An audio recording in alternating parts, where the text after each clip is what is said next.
But I think the development of full artificial intelligence will spell the end of the human race.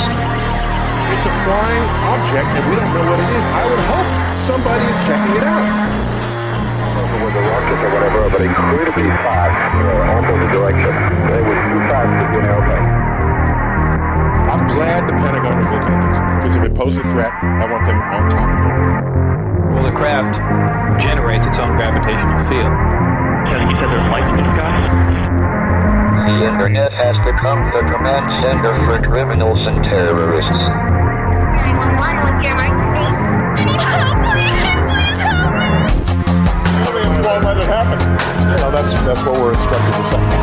Roswell, Area 51. Alien kept deep under the ground. 1, 0, 1, 1, 0, 1, 1,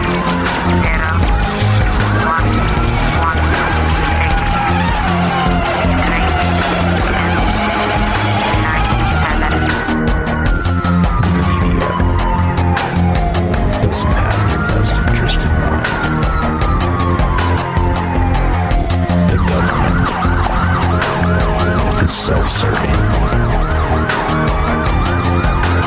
You're here for a reason. You're listening to Troubled Minds Radio.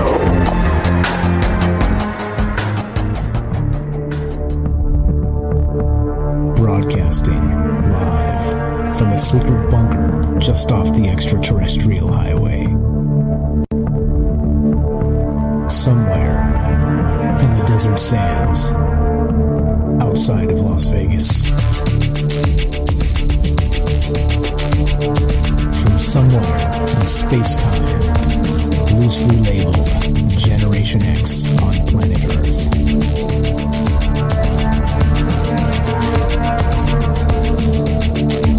And asking questions of you in earnest into the digital darkness. Good evening and welcome to Troubled Minds Radio. I'm your host, Michael Strange, and hello to all of you who may also have troubled minds. What's up? This show is live. We do this Monday, Tuesday, Wednesday, Thursday at 7 p.m. Pacific. And what is it we do? Well, let me sum up because there's too much to explain. We talk about all the things you're not allowed to talk about or think about. The thought police are, well, hot and heavy on the heels of Troubled Minds. And those things are, of course, aliens, conspiracy, the paranormal, the government, academia, the 24-hour news cycle, propaganda, and the general feeling that we live in the upside down. And as we do this, well, we do this to include you. And we're taking your phone calls tonight, as always. And you can reach us at 702-957-1037. That's 702-957-1037. And, of course, you could join us on Discord as well at troubledminds.org. Click the Discord link. And we have another Discord server running at fringe.fm/chat. Please join them both, and you can be part of the show. It's as easy as that. I'm watching the chat in all the places we're streaming, which of course is going to be Rockfin, YouTube, DLive, and Twitter. And of course, we are broadcasting live on the Fringe FM. And well, this show is about all those things, and it's about some themes. There seems to be some recurring themes because I like to watch news cycles, as many of you know, and comment on them. Sort of the way these discussions begin is these ideas that seem to be pushed into these news cycles, and a lot of it, of course, is sort of let's say maybe built in mythology. All right, built in some pop fiction stuff. So some great fiction novels and TV series and movies and things like this. But a lot of this is actually sort of built into the zeitgeist. It seems like there's these recurring themes that just you cannot shake. And one, of course, which we always joke because we do a news show on Mondays and Fridays at 3 p.m. Pacific on Twitch. And this is kind of just quick hit news stories type things. But the weird part is I've been noticing that over the last couple 3 years, these news cycles, again, watching them very closely because I do this show, I'm looking at the news every single day just to peel something out and get like a good conversation. But one of the funny things, one of the funny recurring themes that keeps hitting the news cycle, and this is not what we're talking about tonight, I just think it's pretty funny, is the large asteroids, the whatever it is, right? Like we were joking with Night Stalker there in the news show, is it's the size of the Statue of Liberty, this close approach rock that's going to hit the Earth, but not really hit the Earth. We just want you to click the article so we get the ad revenue.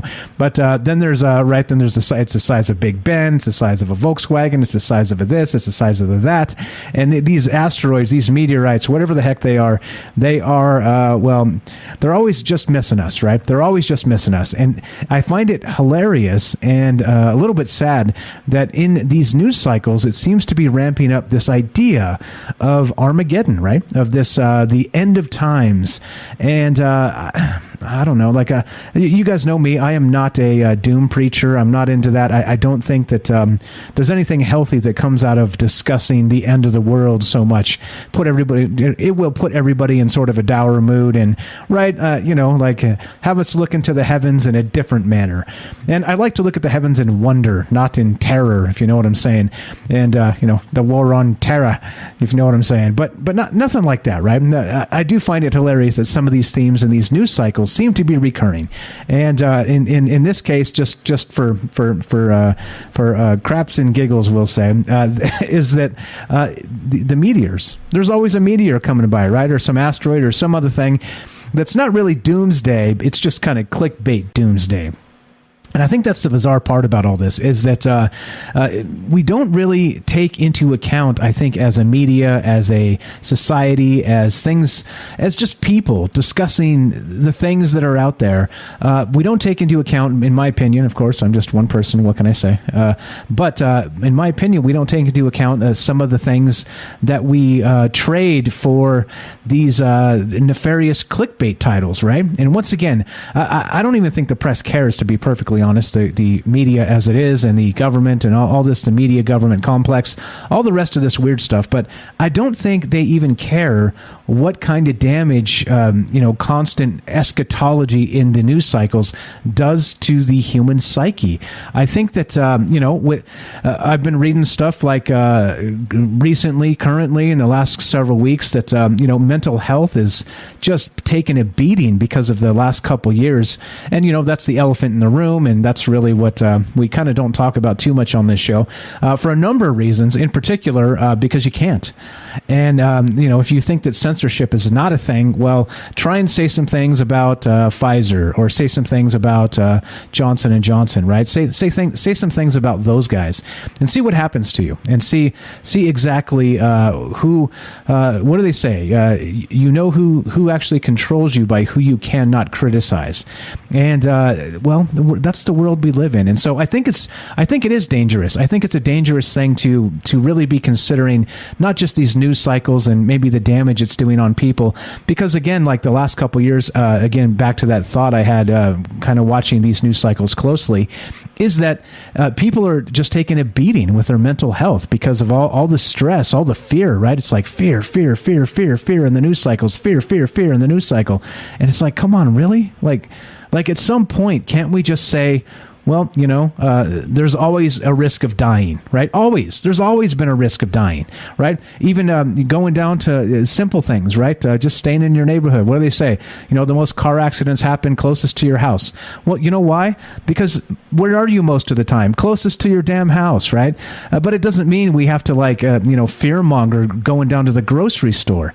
But anyway, so I digress a little bit there. But point being is that I don't think these news cycles take into account that it's putting a beating down on us. It's making us, more afraid than ever.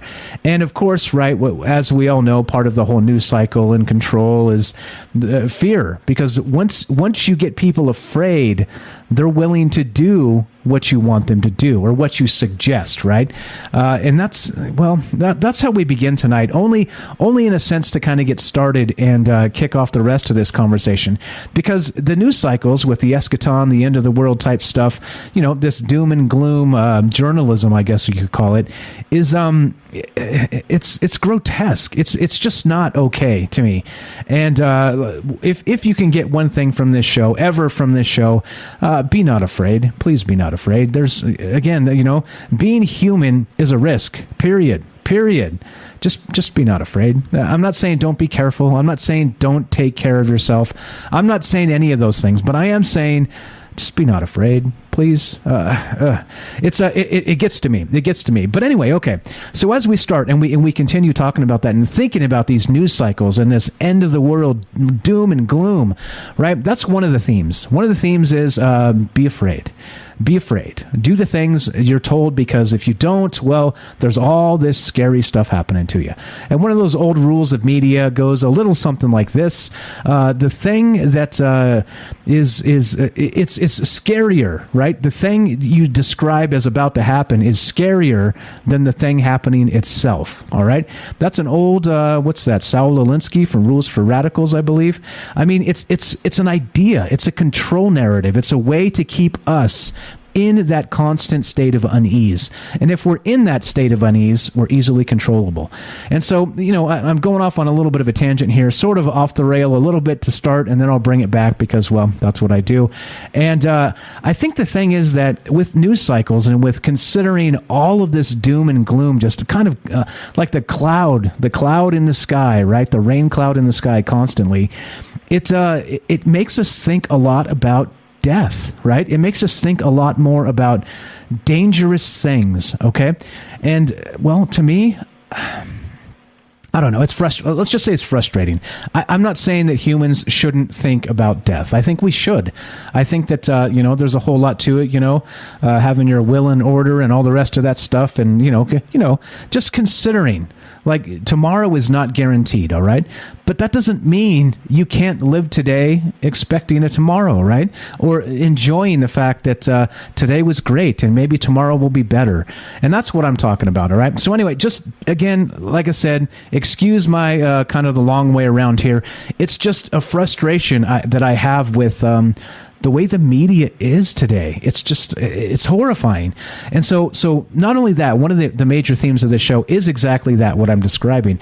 But then on top of that, it is that feeling, right? That feeling that we're going to die, all right? Death is in the air. Death is always on your mind. Death, all right? And it's prevalent in the news cycles in, well, a number of ways. Specifically, we've talked recently about an actual underground lab put forth by Jeff Bezos of Amazon, right? Of Amazon fame. Everybody knows him. He looks like the Bond villain. All he needs is the cat and the trench coat and the monocle, right? And he's good to go. He's the epitome of the Bond villain. But the problem is that he's obsessed, like many of these other folks, with immortality, right? With this death, always on the mind, right? This fear, which oddly enough, the fear narrative comes from, places like the Washington Post that is owned by Jeff Bezos.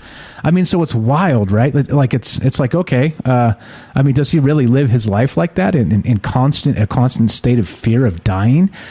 I don't know, maybe, but I doubt it. I mean, let's be real. I doubt it. But it sure seems like, the powers that be, including him, maybe want us to be in that kind of locked in that scared state. And I reject it entirely, but it does bring an interesting recurring theme into these news cycles, all right? And one of them, of course, is immortality, is, of course, the fountain of youth, is, of course, are we ever going to achieve that goal, right? The goal of living forever, the goal of becoming, I guess you could say, non-human anymore, because at some point, right, if you do achieve that, that's what it becomes. You become not human anymore. Because remember, again, right, sorry for the blasphemy here, but if you're human, part of that is living, if you're lucky. The other part of that is dying. which we all do. All right? It's always there. It's constant. Far as I know, nobody's ever been able to dodge it before, right? What do they say? Death and taxes. Death and taxes. Don't get me started on taxes. But okay, there we go. My webcam just... Okay, anyway. So point being is that... I don't know. I don't know what this is other than we have a whole bunch of this and death. All right. So let's do it. Let's just get to this. So it got me thinking, right? In terms of, now we talked about this narrative just kind of recently, like maybe several weeks ago, because it keeps coming back into the news cycle. And I think these discussions are worthwhile because, well, why do you think these things just keep popping into the news cycle, right? It's like the the forbidden apple in the Garden of Eden, right? It's like you're not supposed to have this. You can't have this. It's one of those things where if you do, you are, like I said, no longer human anymore if you become some sort of immortal in many ways, right? And that's what we're going to talk about tonight. We're going to talk about this immortality thought, the fountain of youth. We'll talk about, of course, Bezos and his immortality lab, but in a different way. We already covered this before, but maybe in the Dorian Gray sort of way. Everybody remember Dorian Gray? Yeah, we'll get to him tonight. And, well, of course, like Matt in California out there says, I don't know if he's here tonight. I didn't see him in the chat, but I am not looking too hard. I'm focusing on telling a good narrative here for the moment. I'll catch up with chat in a bit. But the thing is this, right?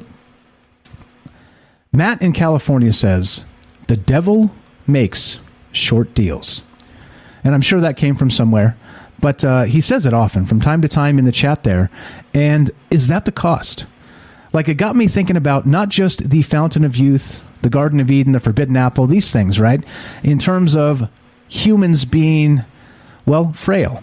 Humans being, susceptible to dying. And not only that, it's a certainty. But are we literally coming into an era where that certainty is no longer?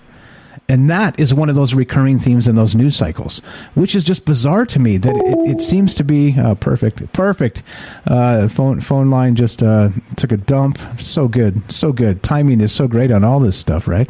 Live shows, you got to love them. Okay, but anyway, so point is this, right? In these news cycles, we continue to have things like this. Let's go here real quick, and we'll start with this, and then we'll get to the Fountain of Youth and Dorian Gray and all the rest of this. But look at this.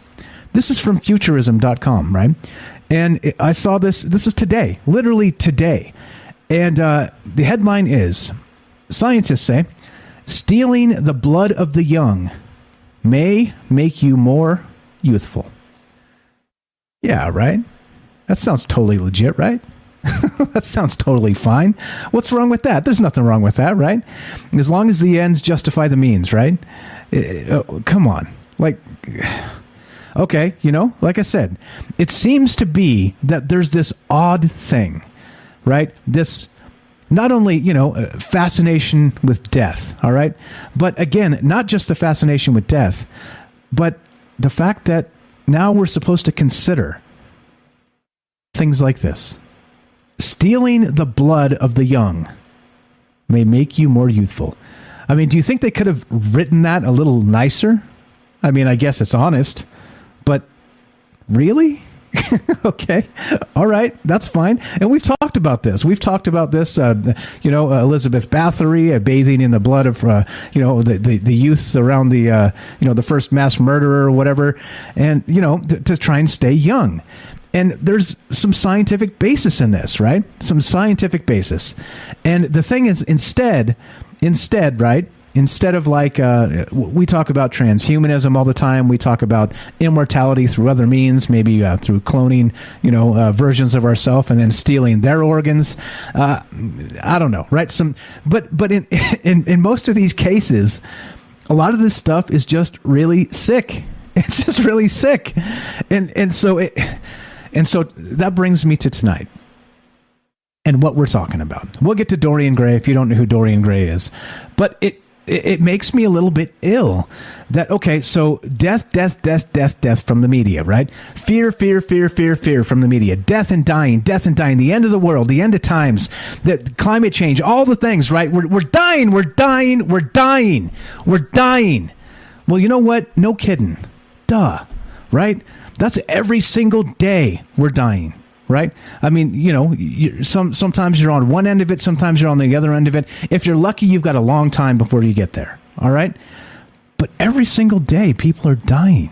And every single day, the people that aren't dead are getting one day closer to dying. All right? But come on. We know this. This is not something that we need to be reminded of every second of every day. How about reminding us to live? How about reminding us that there are people out there that need us, right? How about reminding us that this type of thing, scientists say stealing the blood of the young may make you more youthful. I don't get it. I don't get it. Right? And sure, fine. It's a clickbait thing. I get it. But beyond that, again, like I said, I think that the powers that be don't understand what the implication is of all of this negativity on our psyche constantly. And it frustrates me. But anyway, so what we're going to talk about tonight is this idea, all right? So scientists say stealing the blood of the young may make you more youthful, which of course we can get into vampires. You know this the way this goes is that it's sort of nonlinear, it's sort of open-ended, it's sort of wherever you want to take this, all right? And so I'll read the phone number again, and you guys can maybe formulate your thoughts, and I'd love to hear from you. If you want to be part of the show tonight, 702-957-1037. That's 702-957-1037. And what do you think about this? Let's read just a little bit of this, and then we'll get us set up for the next segment here. A team of researchers who definitely aren't vampires have discovered new evidence that the blood of the young could be the secret to actually staying young. All right. In a new study published in the prestigious journal Nature Aging, the team found that particles in mouse blood called extracellular vesicles, or EV, are instructions for a longevity protein called clotho to muscle cells, according to a press release from the University of Pittsburgh. As the mice age, the EVs seemingly become weaker and send fewer instructions for the protein as a result. However, when the team gave older mice the blood of younger mice, their cells and tissue began to take on more youthful features, like enhanced muscle regeneration. When the EVs were removed from the blood, the effect faded. In other words, it sounds a bit like the vampires of folklore, with the blood of the youth sustaining the aged. All right? You see what I'm saying here? Now, sure, fine. Stealing the blood of the youth. All right. Well, and so my point tonight is this. If immortality is achievable, is this the type of cost we have to accept? Is this exactly where this is headed? Like I said, it always seems like when we talk about these living forever scenarios, right? We talk about, these secret laboratories that are underground and all these, who knows, crazy places, right? Like, what are they doing, right? It's always on the top of our mind when we discuss this stuff. What kind of really sinister stuff is going on underground? All right? And not only that, if this is what we're talking about tonight, stealing the blood of the young to retain our own youth, is that or is that not like making a deal with the devil himself? That's what's on my mind tonight. If you want to talk about death and decay, and you want to talk about news cycles and fear, well, let's take a look at why they continue to press this narrative and why this immortality theme keeps rising to the top of the news cycles. So, there you go. I think that probably tells you what's on my mind tonight. And if you want to be part of the show, you know how this goes. We do this as more of a conversation. We do this as more of a get-together of friends discussing all the things. And those things tonight are, as we begin, we can talk about news cycles. We can talk about maybe stealing blood from the youth to retain our own youthful vigor. Well, and then how about what the consequences are? We're going to get to Dorian Gray tonight. We're going to get to all the rest of this. If you want to be part of the show tonight, 702-957-1037. That's 702-957-1037. This is Troubled Minds. I'm Michael Strange. Don't go anywhere. More Immortality and the Cost of, and you, coming up. Be right back. More Troubled Minds on the way.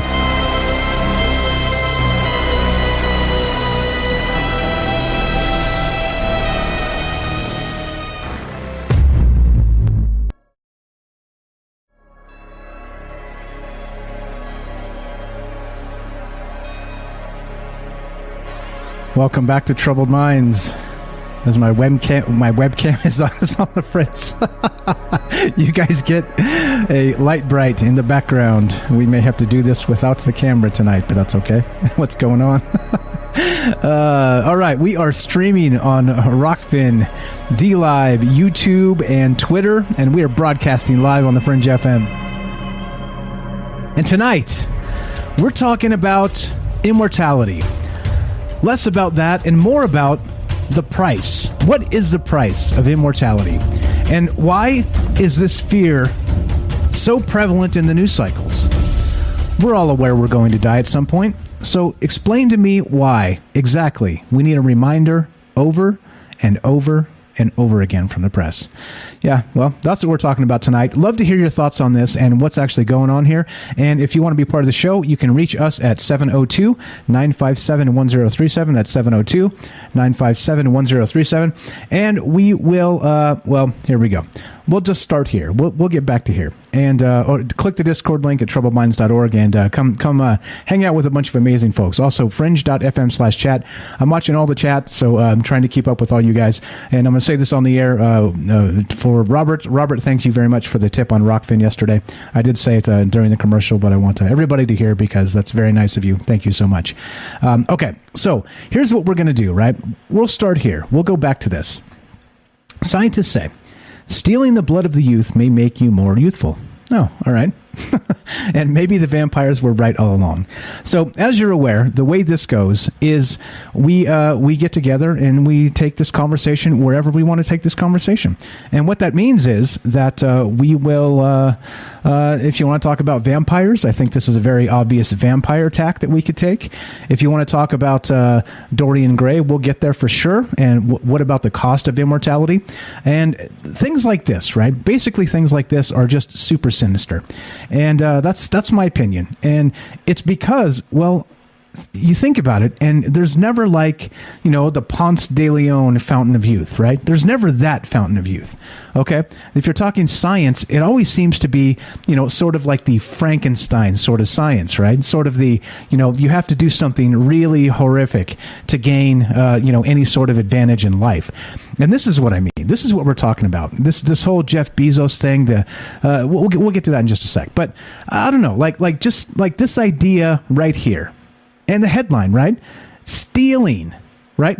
Not like getting volunteer blood from people. You know what I mean? Like a blood drive. Stealing, right? I mean, choose your words wisely. I mean, okay. Stealing the blood of the young may make you more youthful.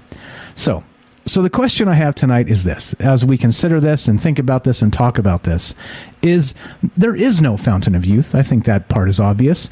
But you see, again, through, the transhumanistic future we always talk about, through things like this, where there's just this bizarre, what is going on with the phone lines? Let's see, is this fine? Is this fine? Yeah, this is fine. This is fine. What in the world? Oh, goodness. All right. Anyway, we did have a phone call coming through, but something looks broken. Anyway, so we got the webcam's broken. We got the phone lines everything's broken. Everything's breaking tonight, and I think it's because you can't just say don't be afraid. that seems to be the thing you can't say anymore, right? You can't say don't be afraid.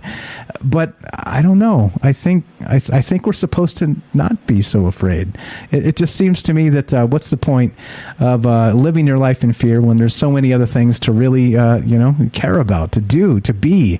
It just doesn't make sense. Okay, there it is. What's up, Short Quick? I'm here to break what is left. All right. Well, everything's breaking, so we're just going to have to roll with it like this. But okay, so anyway, this is where we're starting tonight. And the question is, well, sure, fine. Immortality. Sure, fine. Okay. It may be a fool's errand. All right. All the rest of that. Sure, fine. But, all right, if you do the rest of this and kind of take it down this rabbit hole that we're always talking about, and again, like I said, transhumanism, cloning, all the rest of these things, stealing the blood of the young. I mean, there seems to be a theme, right? And the theme isn't, like, the theme should be, living longer can be a good thing. Maybe it's not true immortality, but let's say Moses like immortality. Let's say 500 or 1,000 years. Wouldn't that be hot? But it's not. It's never like that fountain of youth, like the Ponce de Leon fountain of youth. It's always something else. It's always like this, sinister. It's always like this, where we're literally in a headline saying stealing the blood of the young. Come on now, come on, man. I mean, come on. So trying to work through the technical issues here. So hang tight. We'll see if we can get everything working and back up in just a moment, please. So appreciate you hanging on, everybody. And but anyway, okay. So that's what's on my mind tonight. So we'll get to Dorian Gray in a moment. And Dorian Gray, by the way, made a deal with the devil. He actually sold his soul for immortality. And of course, it's fiction. But I think, oddly enough, back in 1891, this book was written, The Picture of Dorian Gray. Right? It seems like, even though this was 1891, it seems like these themes persist.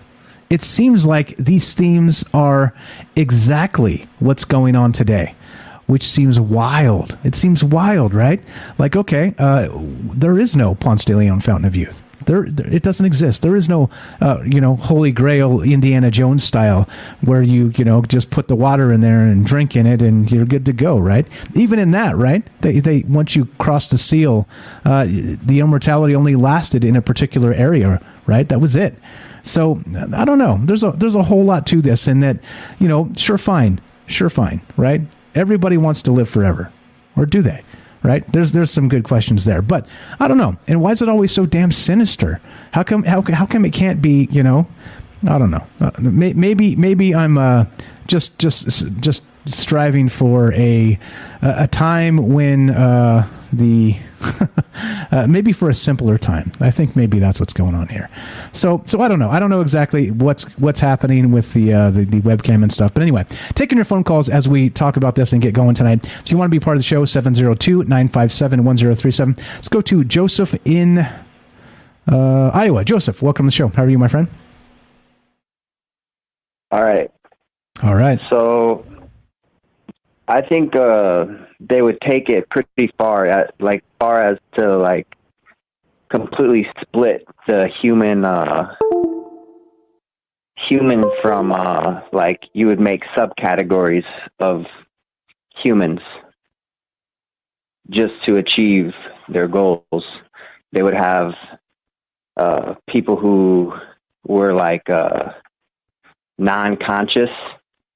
They would have people who live forever. Then there would be people who were more connected, and they would be probably if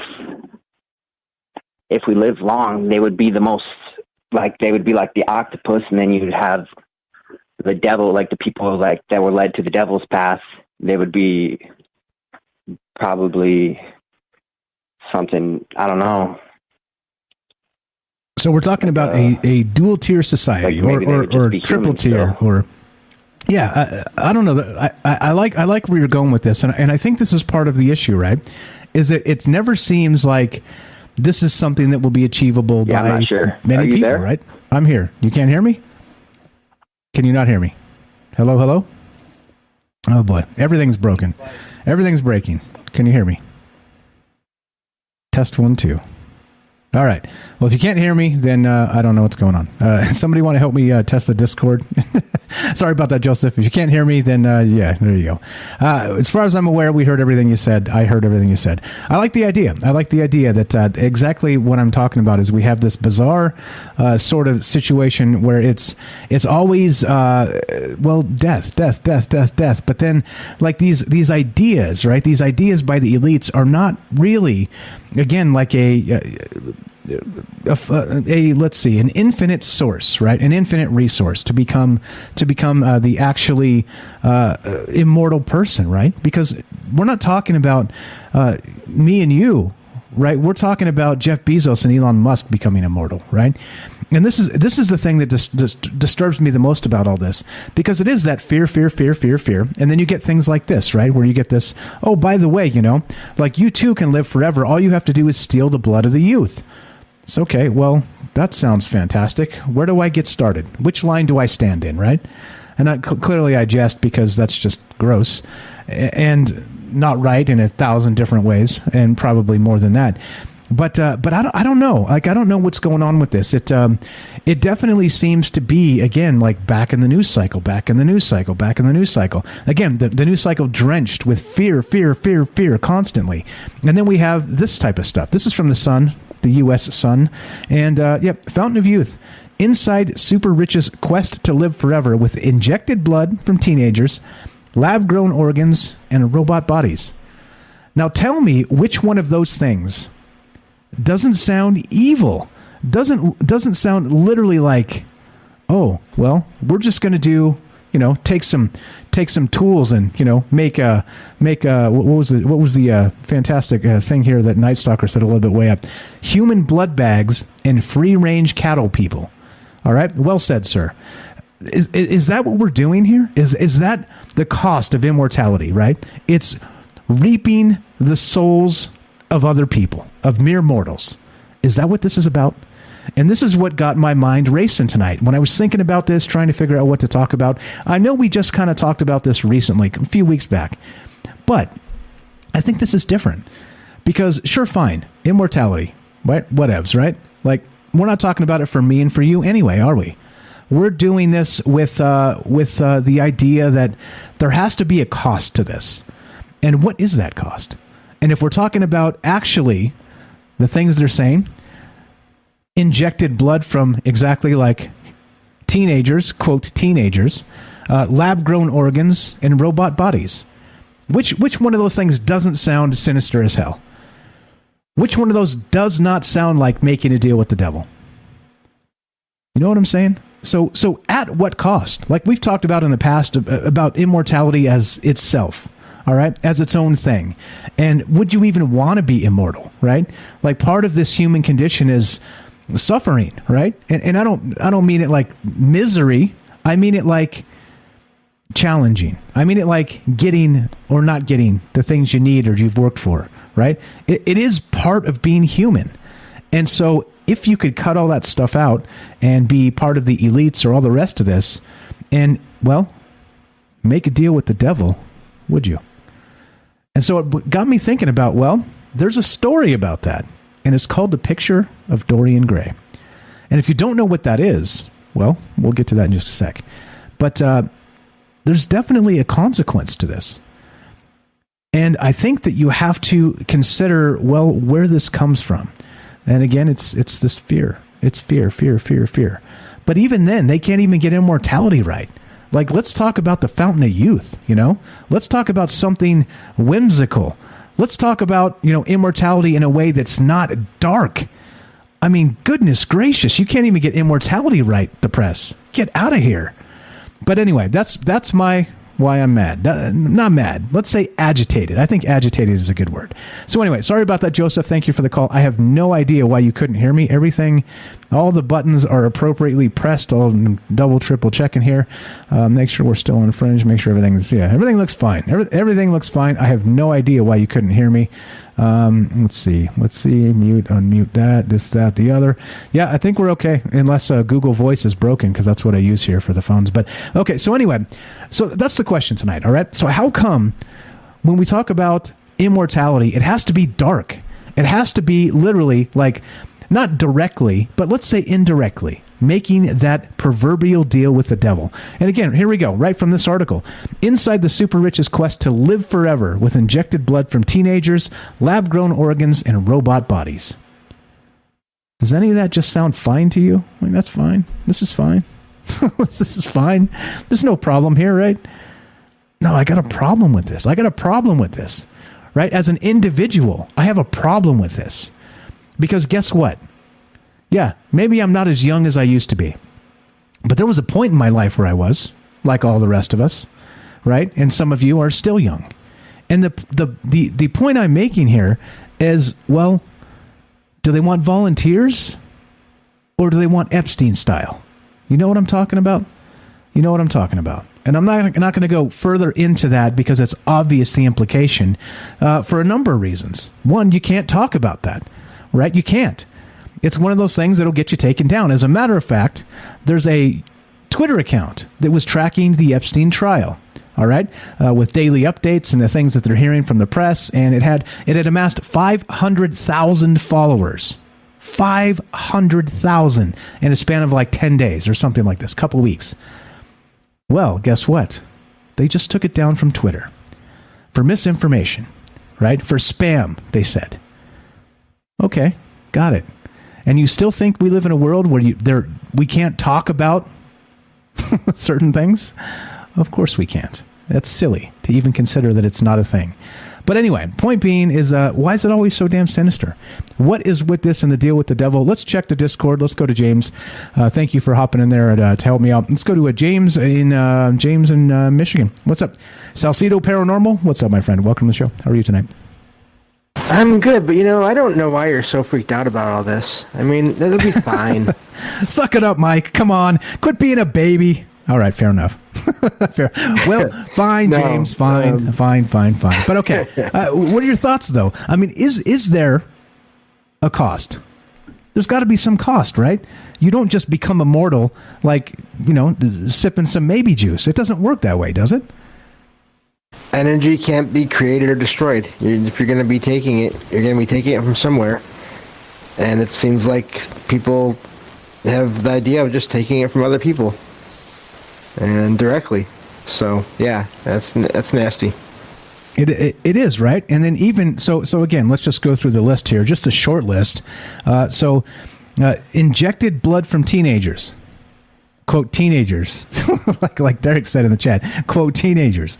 Do you think that's evil? I don't see how that wouldn't be. I don't see how any of that wouldn't be. Right. Exactly. All right. Exactly. How about the next one? Lab-grown organs. Well, that's right. I don't even know. Like, how frustrating is this? Right. Lab-grown organs. Well, I guess if they're not attached to a person, right? Where are they? I don't even know. Where are they getting the DNA from? How do we know how that's working? I mean, yeah, no, it's not. None of it is good. No, none of it's good, right? And how about this? Robot bodies. And what's funny is I'd rather hear that than anything else. But I doubt that they'll just leave it at that. No. Well, but then again, we're talking about at some point you're transferring consciousness from the broken husk that is the dying body, the dying human body, to these robots, to these trash cans with wheels or whatever, the R2D2 trash can scenario. I don't know, man. It seems like, again, and so my whole point tonight is this, right? It doesn't seem like this, quote, immortality is even achievable at all without making that deal with the devil. Am I right here? It seems like I can't think of a good way. Yeah, I don't either. I mean, it's one thing, and I see in the chat a little bit of talk about if people donate the blood willingly, but okay, that's blood, and you can only give so much of that anyway. I mean, what? I doubt they're just going to be satisfied with just that. Yeah, well, but again, and here's the problem, right? And you guys are correct, okay? But think about it this way. The, quote, teenagers, all right, are also minors, all right? So who actually holds dominion legally over the minor? Oh, yeah. Right? So, yeah. So there becomes a problem here. And then not only that, of course, there's going to be a shortage. Because there's always a shortage, isn't there? Imagine if this was actually the elixir of life, the blood, the vampiric tradition. What if this was actually what does this? What can make, I don't know, triple our lifespan or something, right? Until the next thing happens, right? Till the next thing happens. Till the next, kick the can down the road. But if that's the case, right, and you're still getting this from youngsters, minor people that cannot consent legally, right? Legally.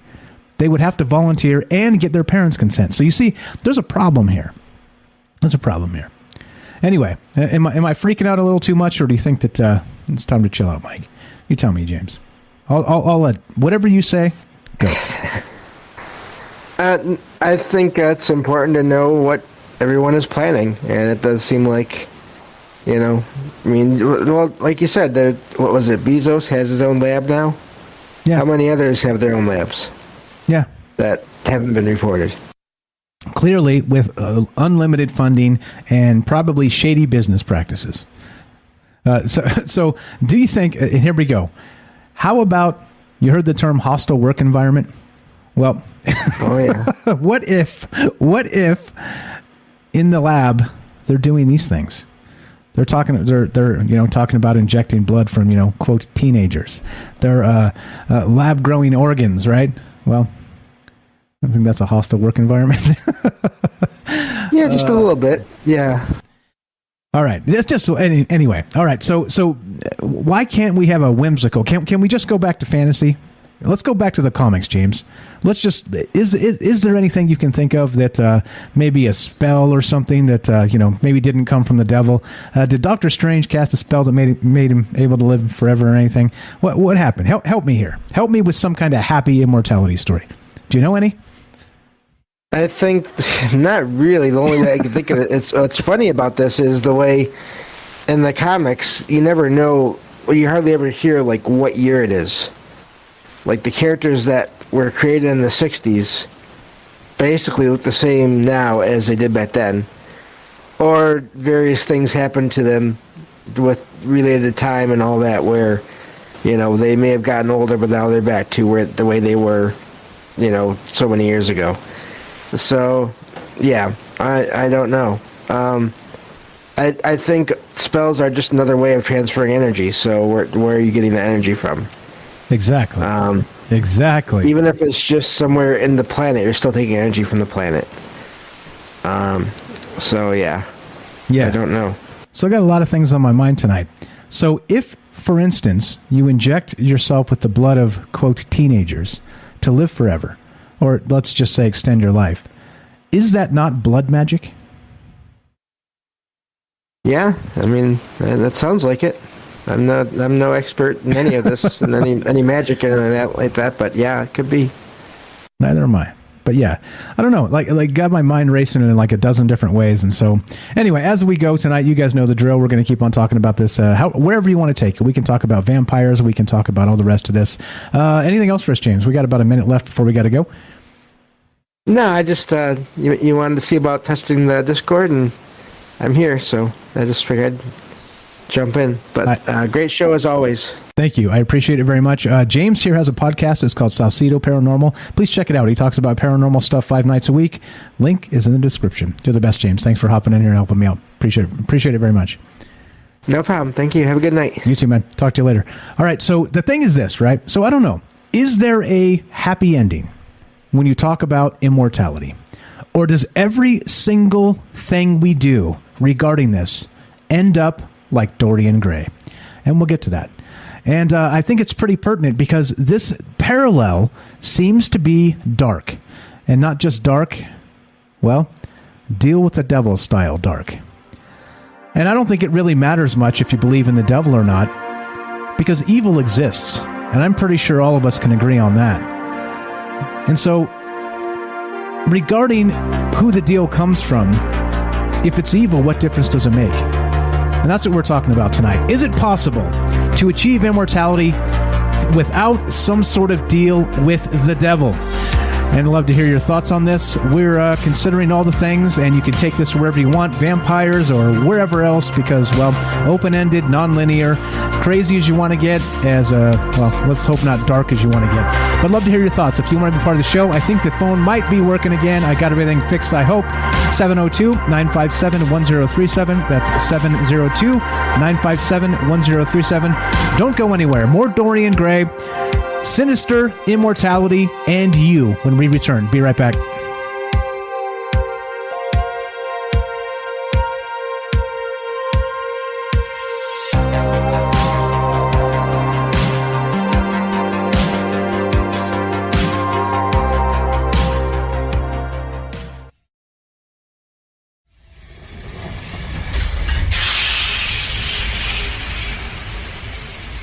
We are talking about the alien abduction phenomenon.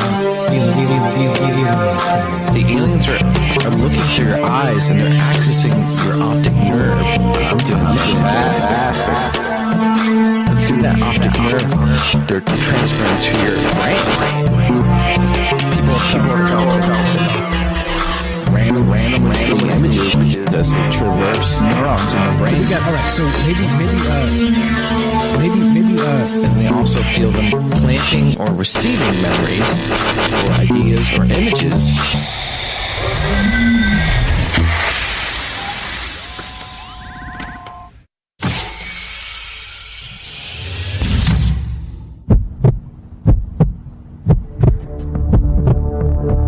Broadcasting live from a secret bunker just off the extraterrestrial highway.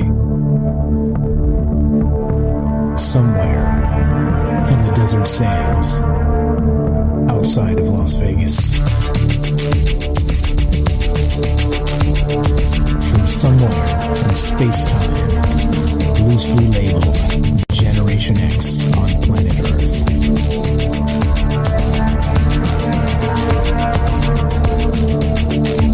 And asking questions of you in earnest into the digital darkness. good evening and welcome to Troubled Minds Radio. I'm your host, Michael Strange, and amid technical difficulties, we're going to get through this anyway. And we do this Monday, Tuesday, Wednesday, Thursday at 7 p.m. Pacific. And what is it we do?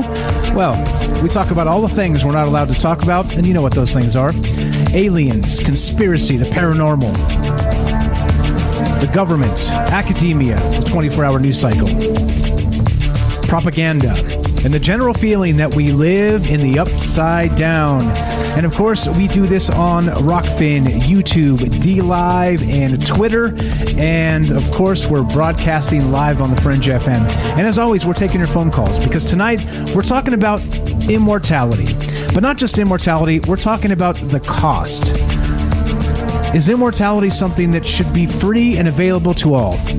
Or is it a little more sinister than that? And in the vein of the picture of Dorian Gray, is that the cost?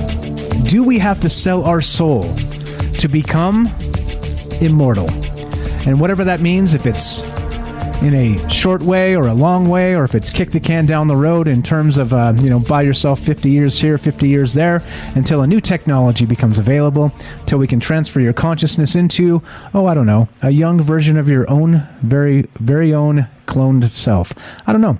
It seems like all these ways that we're talking about immortality seem to pay, or seem to have some price to pay, some sinister cost associated. And again, we're talking about deals with the devil. All right. And in some way, like I said, it doesn't even matter if that deal with the devil is literal or not. It could be a metaphor in that you have to do something really, really dark to be able to go down this road. And so, when we're talking about immortality and who gets it, like always, right? There's a limited supply of immortality to go around, and even if we can get there, right? Again, it remains to be seen. Still, a lot of this technology is being worked on, and all the rest of this. But it does make you wonder that we've talked about these labs being concocted and put underground, and all the rest of these scary things happening with billionaires. Jeff Bezos just had a lab that he created here, and I believe it's in California. It's given it like an unlimited budget, and they basically are working on finding out how to live forever. And so the question is not that tonight. It's more of, sure, fine, as a concept, immortality is a thing, all right? It just is. Whether it can become that or not, I don't know, right? That remains to be seen. However, well, if there's a cost associated that's dark and sinister, and we're talking about a commodity that is limited, then the price goes up, right? So, well, that's what's on my mind tonight. And of course, technical difficulties, broken webcams, broken phone lines. Everything seems to be breaking all at the right time. And we won't call it a conspiracy. We'll just keep on trucking and pretend like it's not happening anyway. So, all right, let it not get to us. But we're taking your phone calls. If you want to be part of the show tonight, is there a cost to this? And what better to hear from than our good buddy Joe in Florida. Of course, he's a funeral director. Let's go to Joe.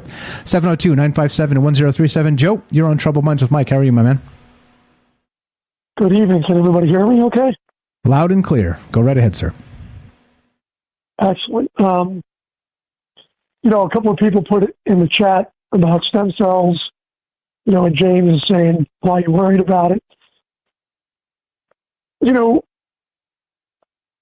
When you think of like ancient times, and they say some of these leaders lived, for 300 or 400 years in the Bible, I forget which characters in the Bible lived for hundreds of years,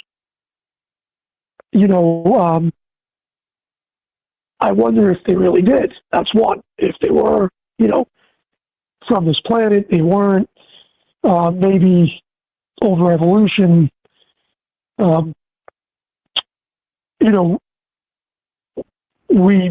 live less, and then we were able to live longer. You lived into your 30s, right? To live, maybe into your 80s. I don't know, depending on what country you're in.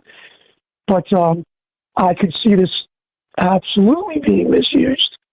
I mean, if you look at presidents in other countries, let alone maybe our own, if somebody had that power,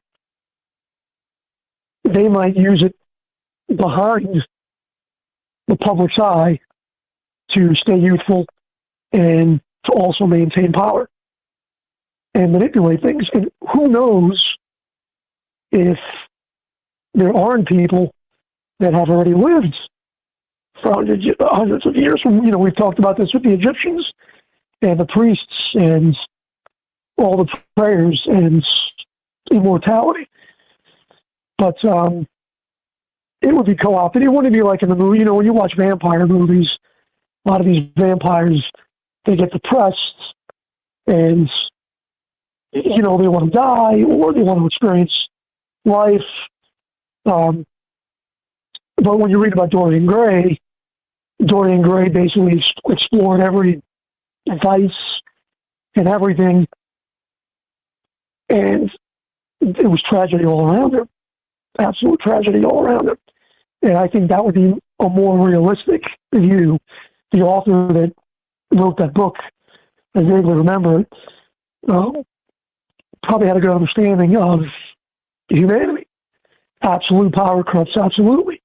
Money is the main one that we see. What would immortality and money cause? What would it do? And then here we are complaining about global warming and everything else. So who does get to live forever? Who doesn't? Why would you do that? Are we all going to live forever? Are we all going to take up all the supplies on the planet? Well, and it has to. I could use. I mean, I'll give you an example. At my age, I'm going to need surgery. Stem cells. A friend of mine, to avoid surgery, he had stem cells put in. His own, not stem cells, but his own cells that they generate. Maybe most of us, and it's a big guess because the technology is not available to live forever. But for crying out loud, if I can repair a joint or a creak here or a creak there, I'd probably be happy, especially if I didn't have to file bankruptcy for it. If they invented this technology, who could afford it? Who could afford it? And here's a funny thing: if anybody's watched Cowboy Bebop, it's kind of off the cuff, but one of the characters, Faye, she has a bad accident and she gets frozen until they could bring the technology to revive her. And they don't live forever, but so they can revive her years and years down the line. Kind of like cryogenic stasis that we talk about, frozen heads and frozen bodies, until a cure is made. So in this particular cartoon, in the live action show, when she's brought to life, it's under like a fraudulent circumstance. She's brought to life, but she's blackmailed. She's like, she wakes up, amnesia, nothing, but she's probably 100 years in the future, and now she owes money to people. It's fraudulent. Hence, like us, if we were to live forever, we can't even pay our own hospital bills. So who gets to do that? Who gets to make those decisions? Again, it's just a game for the rich. Yeah, well, and I think that's really. Can you hear me? Yeah, go ahead. I'm sorry. Oh, that's right. You just kept talking like you couldn't hear me. and I'm having tech issues. So, all right. Well, but it is a finite resource. But you're onto something. Go ahead. Just want to make sure everything's working. No, it's so there's the latency. There's latency and delay. But it's. I don't know. I really don't know if that was presented to me. It would have to be to me and my whole family. But then you would watch other people die. How is that fun? As for the job that I do, if somebody's 85 years old when they die, from my perspective, everybody's reality is, their own. But from a funeral director's perspective, if I see somebody that's 85 or 95, hopefully they lived a good life, and they have a loving family, and they didn't die alone. And they've gotten more than a lot of other people I see come to the funeral home. When I see somebody that's 45 years old, 30 years old, 18 years old, and they die, maybe through no fault of their own, and you're thinking they should have lived longer. So it would be tough if we lived forever and maybe other people didn't. It's either like all or nothing. Yeah, or at least really widely available, right? Like at the very least, super widely available. I think that's part of the problem here. Exactly. Yeah, because we know, just like Robert's saying over on Rockfin, basically it's going to become us v them. And basically, we're going to become, as Night Stalker said earlier, sort of like the walking blood bags, or the cattle that are just to be plucked and used for at the whim of the sinister, right? I mean, that's the sickest part here. And who knows if it's not already being done? Who knows? I mean, I really look at all our politicians, and I'm like, none of these guys none of them have just dropped over dead. None of them. Whether you want to look at Pelosi or the dummy from Kentucky, Republican. These guys, I mean, they don't drop over dead. Not even one of them is back from the big virus. I mean, I start to wonder if they're sucking on some blood or some of the, I forget whatever, I don't want to say it, but some of the pituitary glands, whatever it is that we get from children. I really start to wonder that, that one of these guys, somebody has to have a heart attack somewhere on the floor while we're watching C-SPAN, pretty much. But they don't. They get the best medical care in the world, but they're still living. Dick Cheney, he had like 3 or 4 hearts. I don't even know how many heart transplants that guy had. So, maybe the technology is out there. I don't know. It's scary. What scares me is you have these world leaders that might maybe not live forever, but even if they live another 50 years, even if they live another 4 years, in a president, they could destroy the country. They can destroy the world. These people. And I think that's, I think everybody here agrees that us versus them, yes, these people are psychopaths and will stop at nothing at this point in time. They've got the money, they've got the surveillance, they've got whatever it is they want to release, however you feel about that. And if they have this, who's stopping them? If they have this in clones, who's stopping them? Yeah, right, and that's the question, right? Especially these super secretive underground labs and all the rest of this. It's wild. It's wild, the world we live in. This is science fiction type stuff, and yet this is really happening out there. It's nuts. It's nuts. So the question is then, with this, do you think there's a way to become, quote, immortal, whatever that means, without the actual way to do it not being sinister? Do you think that there's a way to do that? Or do you think it's always going to be taking from somebody or something and becoming, entropy, right? But when you think of that in terms of people, there's a cost. I'm an individual. And I don't like the thought of that. Do you? I totally agree. Well, I totally agree. I mean, there's always a cost. If we just go back through history, rise and fall of empires, people have always been enslaved. One group's always enslaved the other. One group's always invaded the other. Throughout our written history, we know that this has occurred. It's human nature to take and let's drink the baby juice on if it was the Anunnaki, God, whatever. If we're created, if we're created in God's image, God must really be a sadist and an idiot. If that's the case, then there's no hope. There's no hope. We just repeat this cycle. There is no hope because we're just doing the same thing with more sinister weapons and more sinister technology. And I honestly think it's been set up like that from the beginning. The Tower of Babel, the races, the divisions. We physically look different from other people, from other nationalities. And no matter how much we're a melting pot here, other countries are typically not that way. I mean, Europe maybe is getting that way with immigration and all of those things, but they've got to go through a lot of struggle for that. So human nature, it's an awful thing once you give it power. Even somebody that's humble, living in a dirt street, maybe they'll help somebody, but who knows how they're going to act. When you see a poor person, when I see, I've got examples here in Florida, somebody wins the lottery that, could be a little bit of a redneck, doesn't know how to handle the money. They get the money, they go nuts. They go absolutely nuts. And they end up in jail, they do bad things, they end up bankrupt, at the minimum. And that's just from hitting a lottery ticket, getting cash.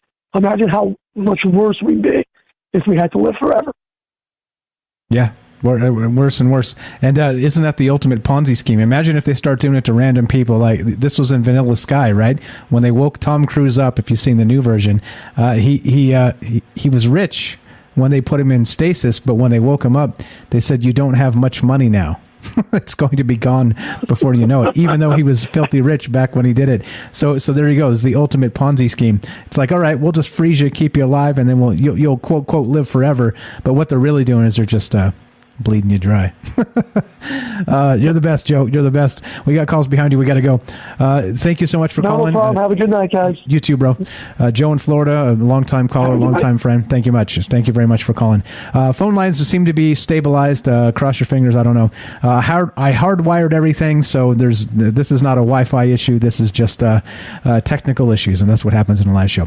But we're talking about immortality tonight, and not in the sense of kind of like we have in the past. More of what is the cost? I think that's the thing. Kind of looking at the Dorian Gray story, the picture of Dorian Gray, and that if you're not familiar with it, he made a deal. He made a deal for his soul, for eternal youth, for being able to do what he wants when he wants. But of course, there's a photograph, there's a picture that was painted, and every terrible thing he did, the image of him in this painting became more and more sinister. It started with just a sneer when he did something terrible to a lost love or a spurned lover, or this, a potential lover anyway, and it became worse and worse, and he just became a monster as a result, right? And I think, right, it's a fantastic parallel to exactly what we're talking about. This is from pharmaceuticaltechnology.com. Billionaires are betting on anti-aging research, but can aging really be cured? Yeah, well, and not only that, let's go one step further. And what is the cost? Is it a cost you would pay? Thanks for waiting, guys. I appreciate you being patient with us with the technical issues. Let's go to Austin. Austin in Michigan. What's up, my friend? Welcome to the show. Are you there? Test 1, 2. Hello. Good morning, sir. How are you? I am great. It's a little chilly in the hollow earth. Right on. That's all right. The summer is coming. What do you think about this immortality bit? Do you think there is any way to achieve this without some sort of sinister cost? That's the question tonight, or a deal with the devil, as it were. Absolutely. As insane as I may sound, I do think there's always a way. And the thing is that the way is much harder than the dark way. The dark way is quick, easy, convenient. It comes instantly. The way of the light is a hard, rocky, narrow path, and it takes forever. Okay, and so- it comes in. It does not come when you want it to come. It usually comes only when it is supposed to happen, not when you want it. Like you're like such a small piece in the puzzle, you know, compared to the vastness of space. And we would like to think that we deserve it all, so we do the sorcery for it. And that's what I would call that, you know, sucking out other people's life so you can get an extension. But you're on that lower vibration, you know, with that kind of stuff. That's how I feel about it. I think so our bodies are just vessels, you know? They're just, at least that's the way I look at it. I respect everyone's opinion. I'm just letting it out, you know? I'm just machine gun warming up here, all right? So our bodies are just the vessels, and what's inside of us we don't really understand. But what if most of us, or maybe some of us, or maybe it's a mix, maybe it depends on how you live your life in this world, on if your soul does live forever. You've heard the saying, old souls. Maybe they actually do live forever.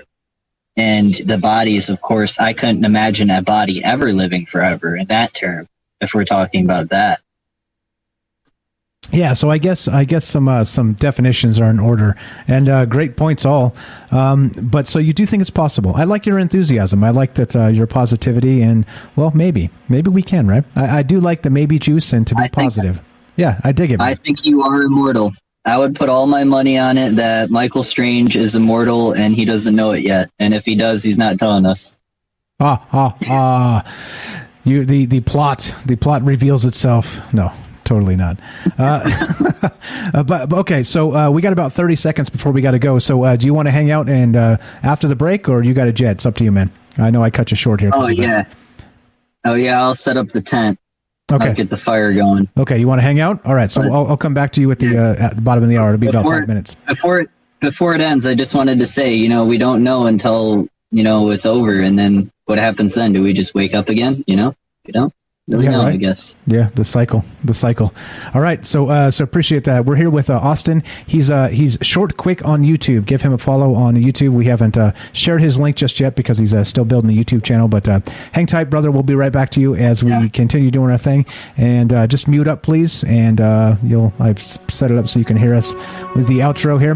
But all right, so the thing is this, right? We're discussing immortality in the sense that is it possible to achieve this in any capacity without a sinister means? I guess that's the way to put it. So love to hear your thoughts on this. Good stuff from Austin here. We'll get back to him in just a moment. But we're still looking to hear from you. Phone lines seem to be working. Thank you, Joe, for testing that out for us. This is Troubled Minds. I'm Michael Strange. 702-957-1037. That's 702-957-1037. Love to hear your thoughts on this. And, well, more Troubled Minds on the way. Don't go anywhere.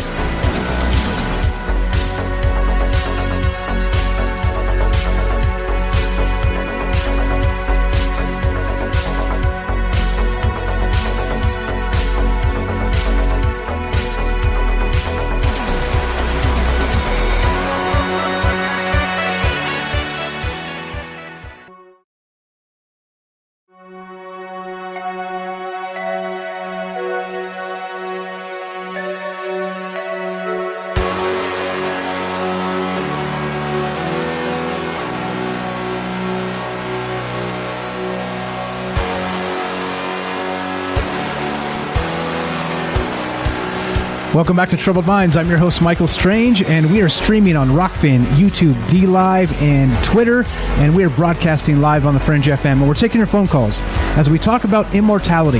What is the cost? We're talking about Dorian Gray tonight. We're talking about, is it possible to have any sort of, let's say, path to immortality without a sinister means? And that's what's on my mind tonight. There's a lot of this in the media that seems to be a recurring theme, and they keep talking about it in the terms of, yeah, you guessed it, Jeff Bezos, Elon Musk, people like this, Bill Gates. Well, what about the rest of us? What about me? What about you? And that's what I'm thinking about. That's what I'm talking about tonight. And if you want to be part of the show, 702-957-1037. That's 702-957-1037. We are here with Austin as well. Austin, what's up, buddy? Welcome back if you're there. Test 1, 2. What's up, buddy? How are you? 1-2, 2-1. Right on. All right. So you were saying that you think that the long, hard road is the way that we achieve this, and it can be achieved with just some good old-fashioned elbow grease and some time and doing things the right way, and we don't have to make deals with the devil to get things done. Was that your point there? Yeah, clinging to the light. Light is eternal. Okay, good stuff. Good stuff. I appreciate the positive take there. So clearly we don't know what that technology ends up happening to be, right? In the sense here of figuring things out. It's not up to us because it might be years away. Who knows? Maybe they're doing this and they're not telling us. Who knows? But what else you got? What else you got to add on to this conversation?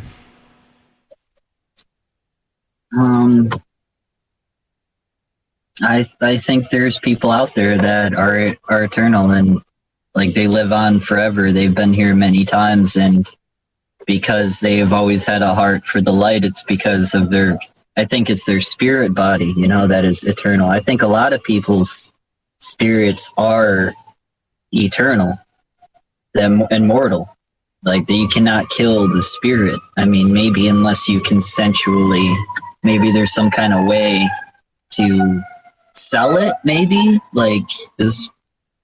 give up the most precious gift of all, which I would have to say is that your soul, your spirit. Some people say they're different, but I'm not an expert, And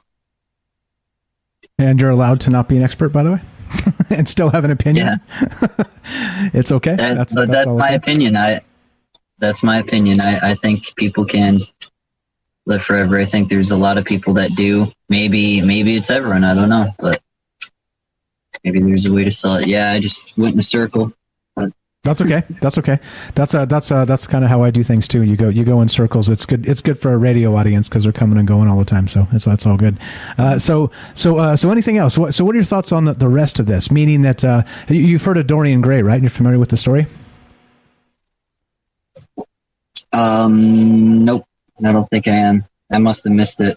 That's okay. It's an old one, 1891, and so basically it just goes a little something like this, just to fill everybody in and catch up to where we need to be tonight. So Dorian Gray, again, he made a deal with the devil. He sold his soul for that immortality, and so he's always young, youthful, and all the rest of that. But the cost, of course, came for not just his soul, but then it became his morality, because he was no longer in danger ever. So he started doing more sadistic things, more and more. He started debauchery is what they describe, just more and more brutal. He started murdering people, this, that, the other thing. He just he just became a monster himself. But because of all the terrible things he was doing, his actual version of himself never changed. His physical appearance never changed. He was still youthful, young, picturesque, all that stuff. But there was this painting of him that he kept at home hidden, and every time he did something terrible, the painting itself was taking the scars of his actions and becoming more and more sinister looking. And at one point, so a friend of his, he brought him to see this painting, and it was so horrific, it was unrecognizable. It didn't look like him at all anymore. It looked literally like a monster. Wow. Yeah, so that's Dorian Gray, just to catch us up with that. But that's the parallel tonight, and I think that's what we're talking about, considering that I like your take that, maybe the long, hard road is the way we do this, and it's possible. Yeah. It's just we can't be dipping into the blood of teenagers. You know what I'm saying? Yeah. It seems that seems awful. But anyway, yeah, great stuff. What else you got, my friend? Well, if you're out there and you are into the adrenochrome stuff, let's not say that word again, please. Oh yeah. Thank you. Prayers that you listen to the light and turn over, sell them out. Maybe you can get a piece of your soul back, because that's what it's about. That picture kind of made me think about it. That's the ethereal right there. That was like the soul, part of his soul, and then it kind of transformed, like something else took the body, Exactly. And that thing that was on the painting was what was taking the body. It's like, whoa, now you see what you sold your soul to, and it's pretty horrific, isn't it? Like, holy crap. Yeah, and that's what you've turned into. Yep, exactly. I think a lot of it, demons could be perception when you're in certain negative emotions like jealousy, greed, hatred, anger, fear. Like they could all be grief, guilt. They could be filters to your glasses. You could say to your vision. They can be veils to see through that make what you see different. And different things that you thought were once ugly might be attractive because of those feelings that you're letting control you. Go on some long walks, get some meditation. I don't know who's listening out there, but prayers to you. There you go. There you go. Great stuff. Great stuff. Austin has a YouTube channel called Short Quick. Let me know when we're good to share that link down below, and I'll put it there for you. Thanks for being you. Thanks for being part of this. Thanks for calling in tonight. You're the best, man. All right. Have a better one. Much love. You too. Thanks, man. There you go. There you go. We're taking your phone calls tonight as we discuss this. You're welcome to stay there, Austin, if you want to just mute up, and you could listen from there if you prefer. So this is the thing, right? I don't know. I think that the whole Dorian Gray story is a fantastic parallel here in many ways, because we're talking about the elites, right? We're talking about the ability to become immortal. But remember, right? Like every single thing we're talking about, and I began tonight with media fear, right? Everything is fear, fear, fear, fear, fear. But doesn't it seem like fear equals control, and then control is for what? And then we get this stuff. Again, there's articles and articles and articles over and over again in the news cycle talking about billionaires, anti-aging research. Can aging really be cured? This type of stuff. And then how? Of course, this is the craziest part. They're talking about living forever with injected blood from teenagers, right? Quote, teenagers, lab-grown organs and robot bodies, right? Like, okay, so my point here tonight is it possible, and Austin thinks so, but is it possible to achieve immortality in any capacity without making the deal with the devil? Looking to hear from you tonight, 702-957-1037. That's 702-957-1037. Let's go back to Joseph here. Joseph in Iowa. Welcome back to the show. The phone line was broken the first time. I think we should be good. Are you there, my friend? Hello? Can you hear me?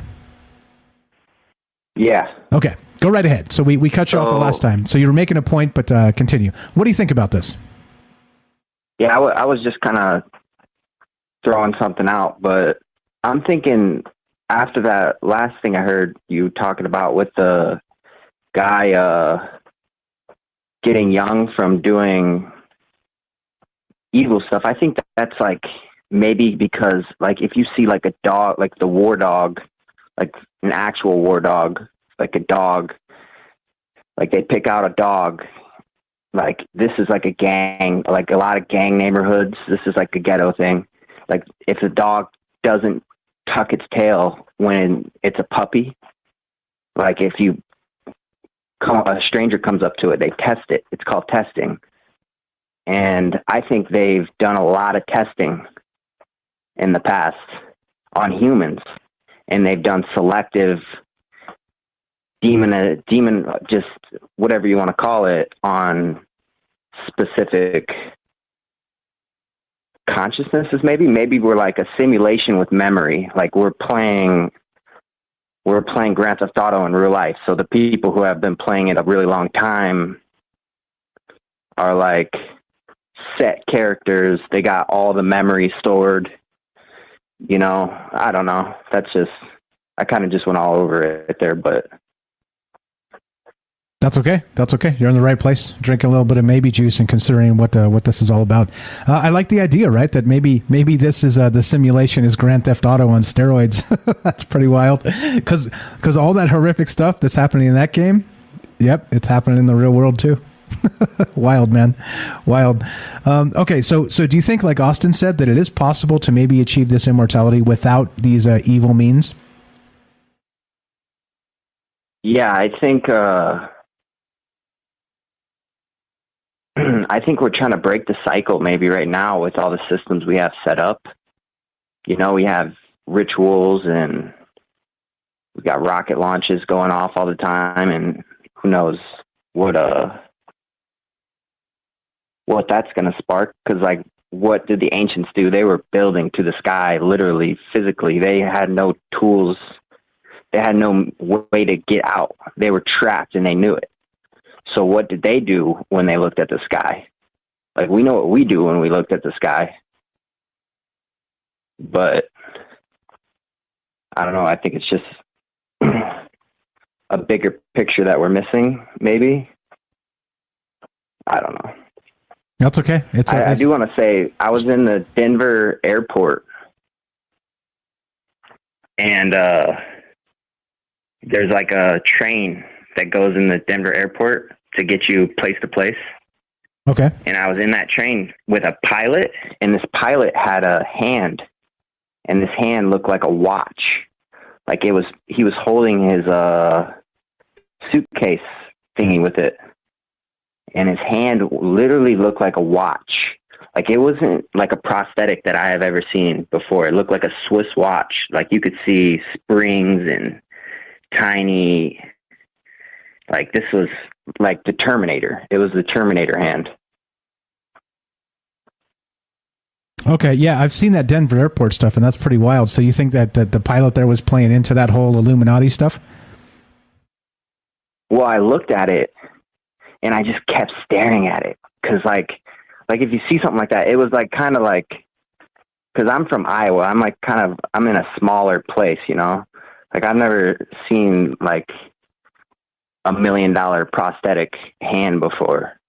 And I'm just staring at this thing moving and stuff, because he's, like, moving slightly, like, gripping, and it's, like, and it's moving and stuff, and he tucks it away, because he noticed me looking at it, and then, like that kind of got me thinking, like, that guy's probably is like a pilot for some, I don't know.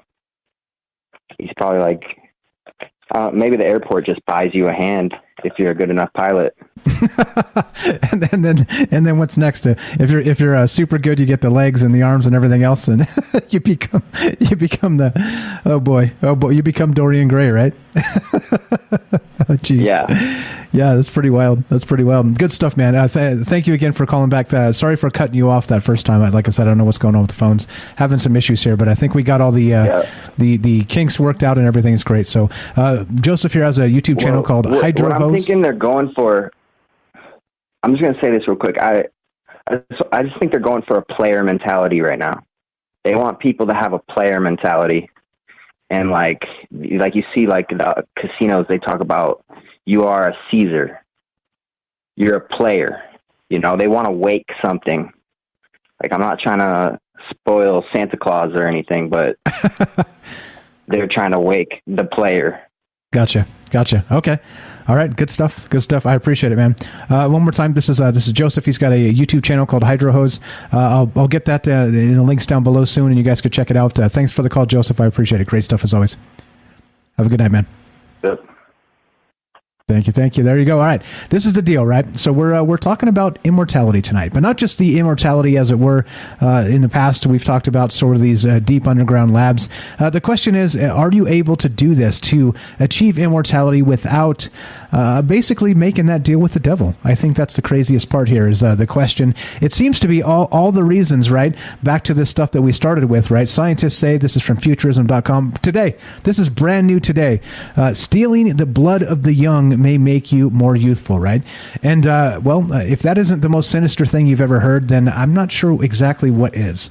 Because as always, right, we know how economies work, we know how things scale or they don't, and human blood is a finite thing, right? You can't just crank it out of a machine and scale it and make 10 million gallons a night, right? No, you need a ton of people to do that. And if we're talking about the blood of the young, right, we're talking about, exactly like, you can't say the names, Epstein stuff, right? We're talking about some really, really sick things here. And if this is what we're talking about, and this is exactly what's happening, then I'm not on board with this. I don't think this is okay.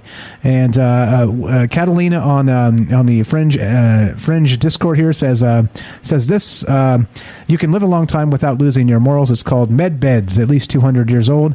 When the med beds are coming, the technology has been around for 50 years. It was just not allowed for the folks on Terra Earth. Appreciate that, Catalina. Thank you very much. So there you go. There's some other ideas on this, but okay. So we got a new caller here. We're going to go to looks like Liller. Liller, welcome to the show. You're on Troubled Minds, and what's happening? Are you there? Test Hello. Hey, welcome. Hi. What's going on? So we're talking about immortality tonight. Welcome to the show. What is your take on this? Do you think it is possible to achieve some sort of immortality scientifically or any other way without the proverbial deal with the devil? What are your thoughts? I personally don't think that there really is a way to do it. Unfortunately, I feel that, like, you have to follow the rules, like, as above, so below. What you take, you have to give something in turn for. And I feel like if you were to, like, take immortality, you would have to, like, someone else would have to lose something, or you'd have to lose a part of yourself for that. Yeah, it does seem sort of like it's known as a zero-sum game, meaning that you can't have everybody be winners. If somebody wins, it means somebody else has to lose. And I can't say I disagree with you. And this is kind of what riles me up and makes me talk about this stuff, because these news cycles are sinister. I mean, really, like, we're looking at this stuff and look at this other article. It's insane. They're like, okay, with injected blood from, quote, teenagers, right? Lab-grown organs, robot bodies. All that sounds pretty evil to me. What do you think? Yeah, I agree. I feel like it's not right. There's, like, something wrong about it. Like, how can you be growing these things and not, like, taking it from someone else? It doesn't really make sense to me, I guess. Or something else. Exactly. Yeah, pretty wild ideas. What else you got for us? A first-time caller? I appreciate you chiming in here on Discord. Yeah. That was it. I just wanted to come pop in, say hi, that I really enjoy your show, and yeah. Okay, thank you very much. Appreciate that. There you go. That was Liller on Discord, and good stuff. Good takes. And this is what we're doing. We're talking about this. We're talking about immortality. Is it possible in the Dorian Gray method, of course, meaning that you have to sell your soul for immortality? That's what we're talking about tonight. Is this more sinister than it seems, or is this medbed thing a thing and some other things a thing? And I don't know, right? I think I liked Austin's take as well, where he was saying that maybe, right? Maybe this can be done, and it can be widely available, and it doesn't have to be sinister. So yeah, I do like the positivity. So we're still taking your calls. Got a few minutes left here. 702-957-1037. That's 702-957-1037. Let's go to our good friend Robert in Pennsylvania. What's going on, my man? Welcome to the show. Hello. Go right ahead, sir. Okay. All right. I'd like to post a question out to all the Troubled Minds audience. Anyone out there that's had a blood transfusion, they've had an operation and had to have blood transfusion. If they've ever, when they woke up from that, if they've ever felt like, or that they felt younger, or they when they could, they saw themselves in the mirror and looked younger. All right, I never heard any stories like that. All right, so I'm skeptical that using young blood to stay immortal, I'm skeptical that works. But you earlier were saying about the Epstein thing, and it made me think of that ranch. And they said that what that ranch was, that eugenics, and they were trying to make 100 million little Epsteins. I think that's probably a cover story, all right, for what really was going on in there that they could not possibly reveal to the public. And that may be that's where the rich people went, courtesy of Epstein, to get their blood transfusions.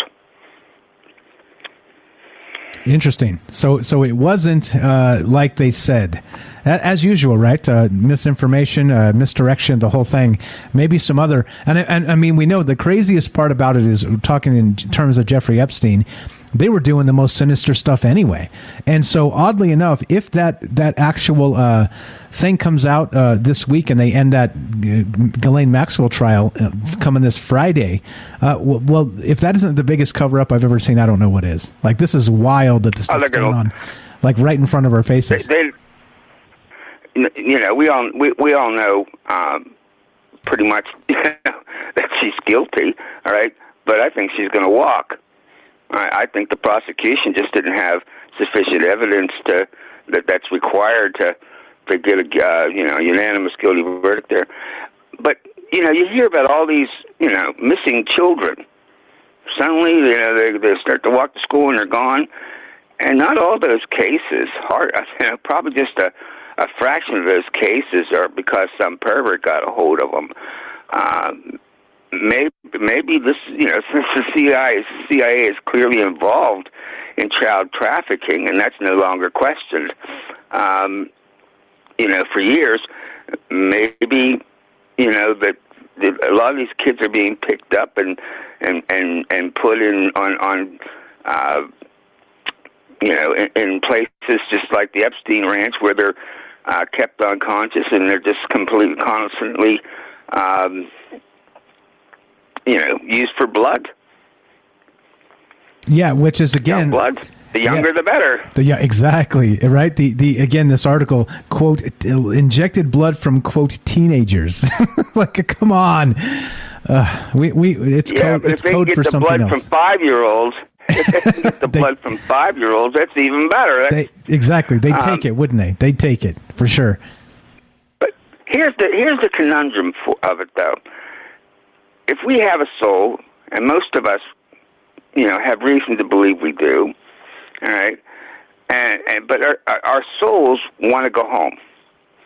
It really, we're here to to face whatever obstacles we agreed to, and to try to overcome them.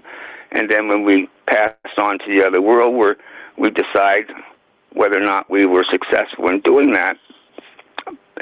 But if the rich gain immortality, because we're not going to get that, they had nothing but contempt for us. They're not going to pass it on to us.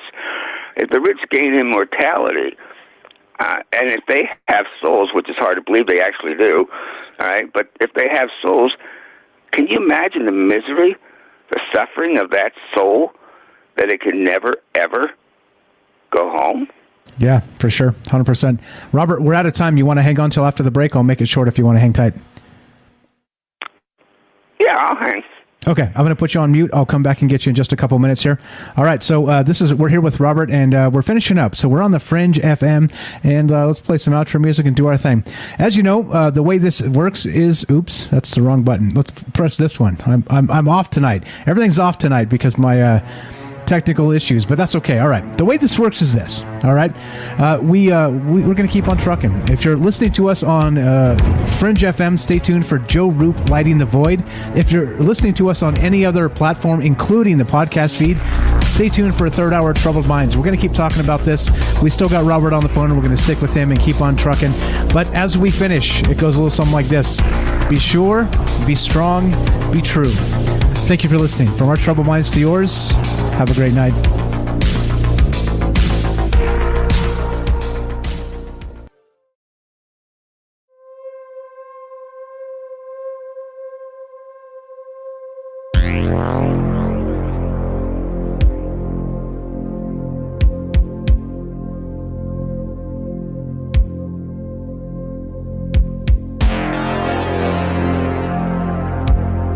All right, we are off the radio, and we're going to keep on trucking here. Third hour Trouble Minds coming up. We got our good buddy Robert on the phone, so we're going to go right back to him. We'll take the 2-minute break after he's done, but we're still taking your phone calls. We're talking about, of course, this immortality bit. Do you think it's possible to achieve in any capacity, whether it's, adding life extension to people, 50, 100, 200 years, that type of thing, or in perpetuity? Without making a deal with the devil. And let's go back to Robert. Robert, thanks for waiting. Welcome back, my friend. Go right ahead. Oh, Edgar Allan Poe wrote a short story called Voldemort. Have you ever heard of it? I have, yes. It's where the hypnotist hypnotizes the dying man at the moment of his death, and he's just laying there in bed. He's dead, but he can't move on. Matter of fact, there was one of my favorite horror movies from back in the day, and it was just horrendous. Can you imagine that your soul was condemned to eternity to never, ever leave that meat suit? Yeah. I mean, you might... eventually I would think that it would rebel, and it would cause you all kinds of grief. You may live forever, but you're going to live in all kinds of misery because of it. Also, in that quote I put in from Revelations about that the living will envy the dead because they can't die. All right. The question is, I've often wondered, well, what if they cut their own heads off? They stuck their head in a guillotine and cut it off. Will the head grow back? If they can't die. Yeah, I think in the sense of Dorian Gray, I think it would, right? But Jeff Bezos, right? But not so sure. But they're but they're already developing some kind of nanobots that they inject into the body that's supposed to eventually be so perfected that they'll, whenever something goes wrong with your body, it automatically heals. I think you talked about something like that a while back. Yeah, well, I think that that's hopefully where the technology will go, right? Like we'll be able to, again, not have to like take the blood of the young to make this happen, right? Like that's the craziest part here is hopefully there's something like that on the horizon because, like you say, like I say, like we agree on this that this is going to be a finite resource no matter what it is, right? Because, like you said, they detest us. They detest regular people that want to think for ourselves and want to be ourselves. And so as a result, well, of course, they're going to make it difficult to achieve this. Even if it's back to that artificial scarcity, right? Even if they can achieve this for a huge number of people, it's still, right? Like you're talking about resources, you're talking about, the useless eaters, the people that live longer are going to be eating more food and all the rest of this, right? Just like you said, this turns into a whole nother can of worms if it's available for a ton of people. Suppose the individual is homeless, living in a tent in San Francisco, all right, facing the cold wind, half starved. Do you think that person wants to live forever? No, hell no. They got to have better, right? Like surely they want better. I hope, right? Like better circumstances. Sure they do. Yeah, sure they do. And maybe that's what keeps them going because they think they may be able to work their way out of this. That's the test that we're put on this earth for. Objects are, there's barriers put in front of us, and we're supposed to overcome them. That's the story of what really life's all about. And then after we pass on, we evaluate ourselves as far as how successful we were. But here you have billionaires who really are looking, you just can't deal with the idea that they're going to have to leave their billions behind, all right, someday, that they're going to die. And that's God, and they already think they're gods. That's got to be, what this is all about. It has nothing to. You think that if they were to pass on, let's say Bezos passed on, and he had to face himself, in the afterlife and judge the obstacles that he's supposed to have surmounted. All right, and what did you do? You made all this money? What did you do with that money? All right, did you feed the poor? Like Christ would talk about. Did you do this? No. All right. Then he's a failure. So he has to come back, and maybe they know this.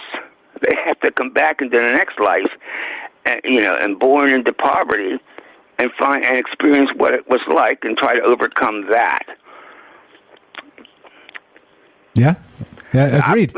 I would think the most shameful incarnation to have to deal with in the afterlife when you get there and explain is if you were a rich person living in luxury, no problems, all right? Maybe once in a while a divorce to cost you half your right? But seriously, that's a pathetic life. I mean, there's no value to it. And they don't seem to have a sense of morality at all. it amazes me how some people will get mad at me for saying stuff like that, all right, or certainly object to it, and stand up and say, well, what if they're billionaires? They earned that. No, they didn't. All right. If you look at the history of all these particular ones that are prominent now, they were born into a silver spoon existence, and they already had their connections from the date they took their first breath. All right. And of course, those people helped them. No. You don't become a billionaire and have a soul or have a sense of morality. In the old days, they would do something to make themselves look good. They don't even care anymore in this day and age.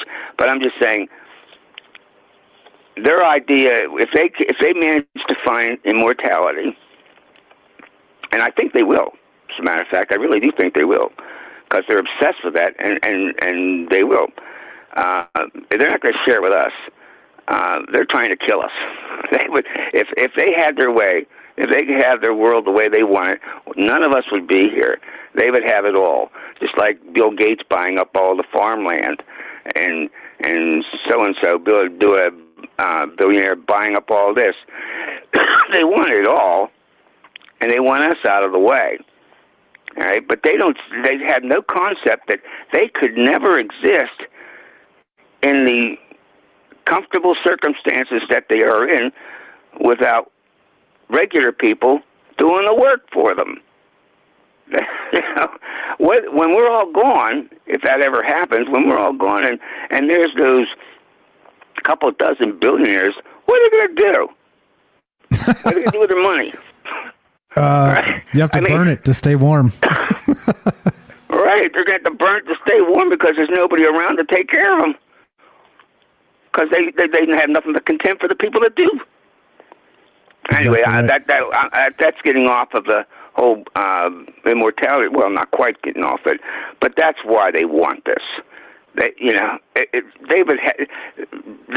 going into a hole like you or I are going into someday, and they can't deal with that. They can't deal that the end of their life is no different than the end of ours. And they don't want to leave. They're on top of the world, and they don't want to leave that behind. So they're desperately trying to hold on to it because they're not going to get another chance to do it. Exactly. Now, I've rattled on for a bit, but you're more than welcome to. Great stuff as always, Robert. Go ahead. Well, I think I'm giving you the impressions, particularly that I just don't like them billionaires. Yeah, well, I think that, like you said, I share their contempt back at them. Yeah, let's hold up a mirror and shine it back. You're the best, Robert. Thank you so much for the call. Thanks for listening. Thanks for all the enthusiasm.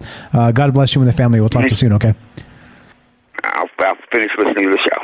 Thank you. All right. There we go. All right. So that's Robert in Pennsylvania, and he's got a book. He's got a book called Stories from a Fractured Mind. He's an author. Definitely good stuff. Go check it out. Links in the description. He did send me a copy. So full disclosure, but I've read it, and it's fantastic. So do check it out. Very much in the vein of sort of Philip K. Dick style. So maybe flatter him a little bit, but it's true. So we're still talking about this. We're still considering all the rest of this stuff. And what's going on here, right? So look, I want to point this out, too. This is from the article in The Sun, all right? This is from the sun.us, right? Which is, the sun.com, the United States style. But the graphic, as you can see, right, it's like they want to, basically, okay, so the headline is like this. It reads this.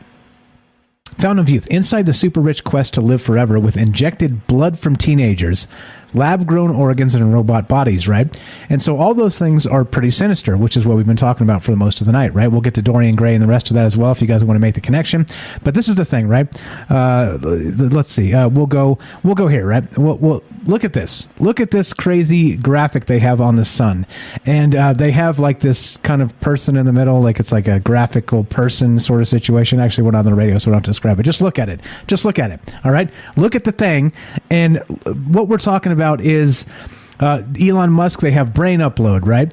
Next to Jeff Bezos, they have gene therapy, right?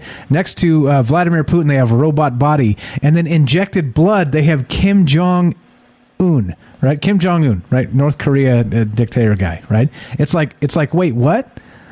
Like, oh, okay. He's the bad guy, right? He's the guy. We're not talking about all this other, like, nice stuff. He's the bad guy, right? But notice how this graphic is. It's like the robot body is Vlad Putin, and then injected blood is Kim Jong-un. Not to say that Kim Jong-un isn't into that or won't do that.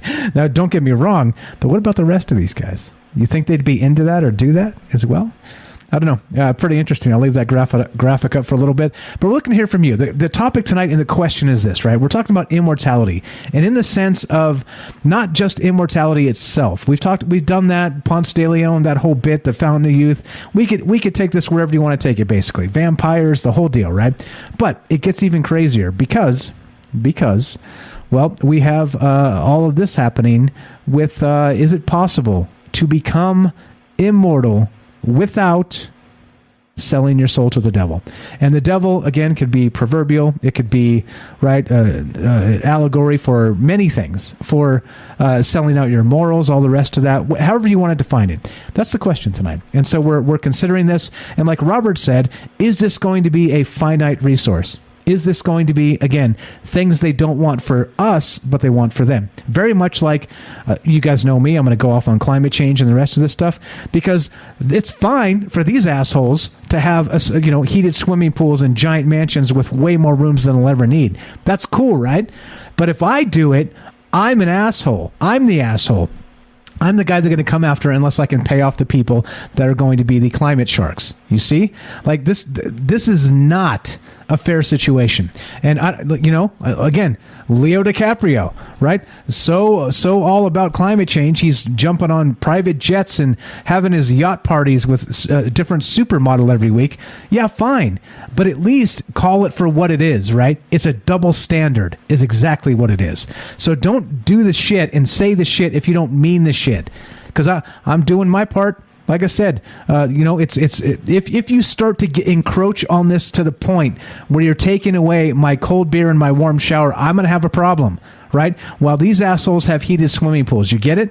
It's an analogy. I'm talking climate change, but we're talking immortality tonight. And that's the problem.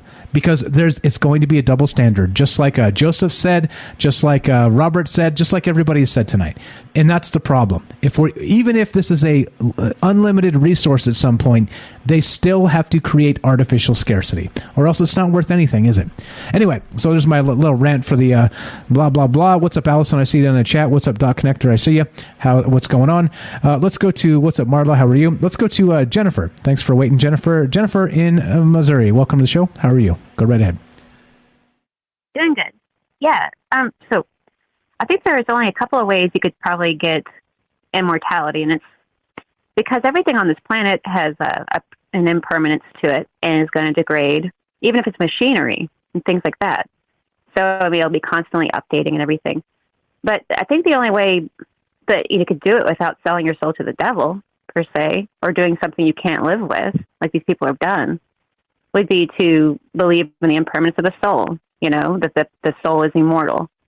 And then that, when you die, it's just a step into becoming immortal, basically, and realizing that eventually or something. So it'd have to go into some kind of spiritual belief to even conceive of it.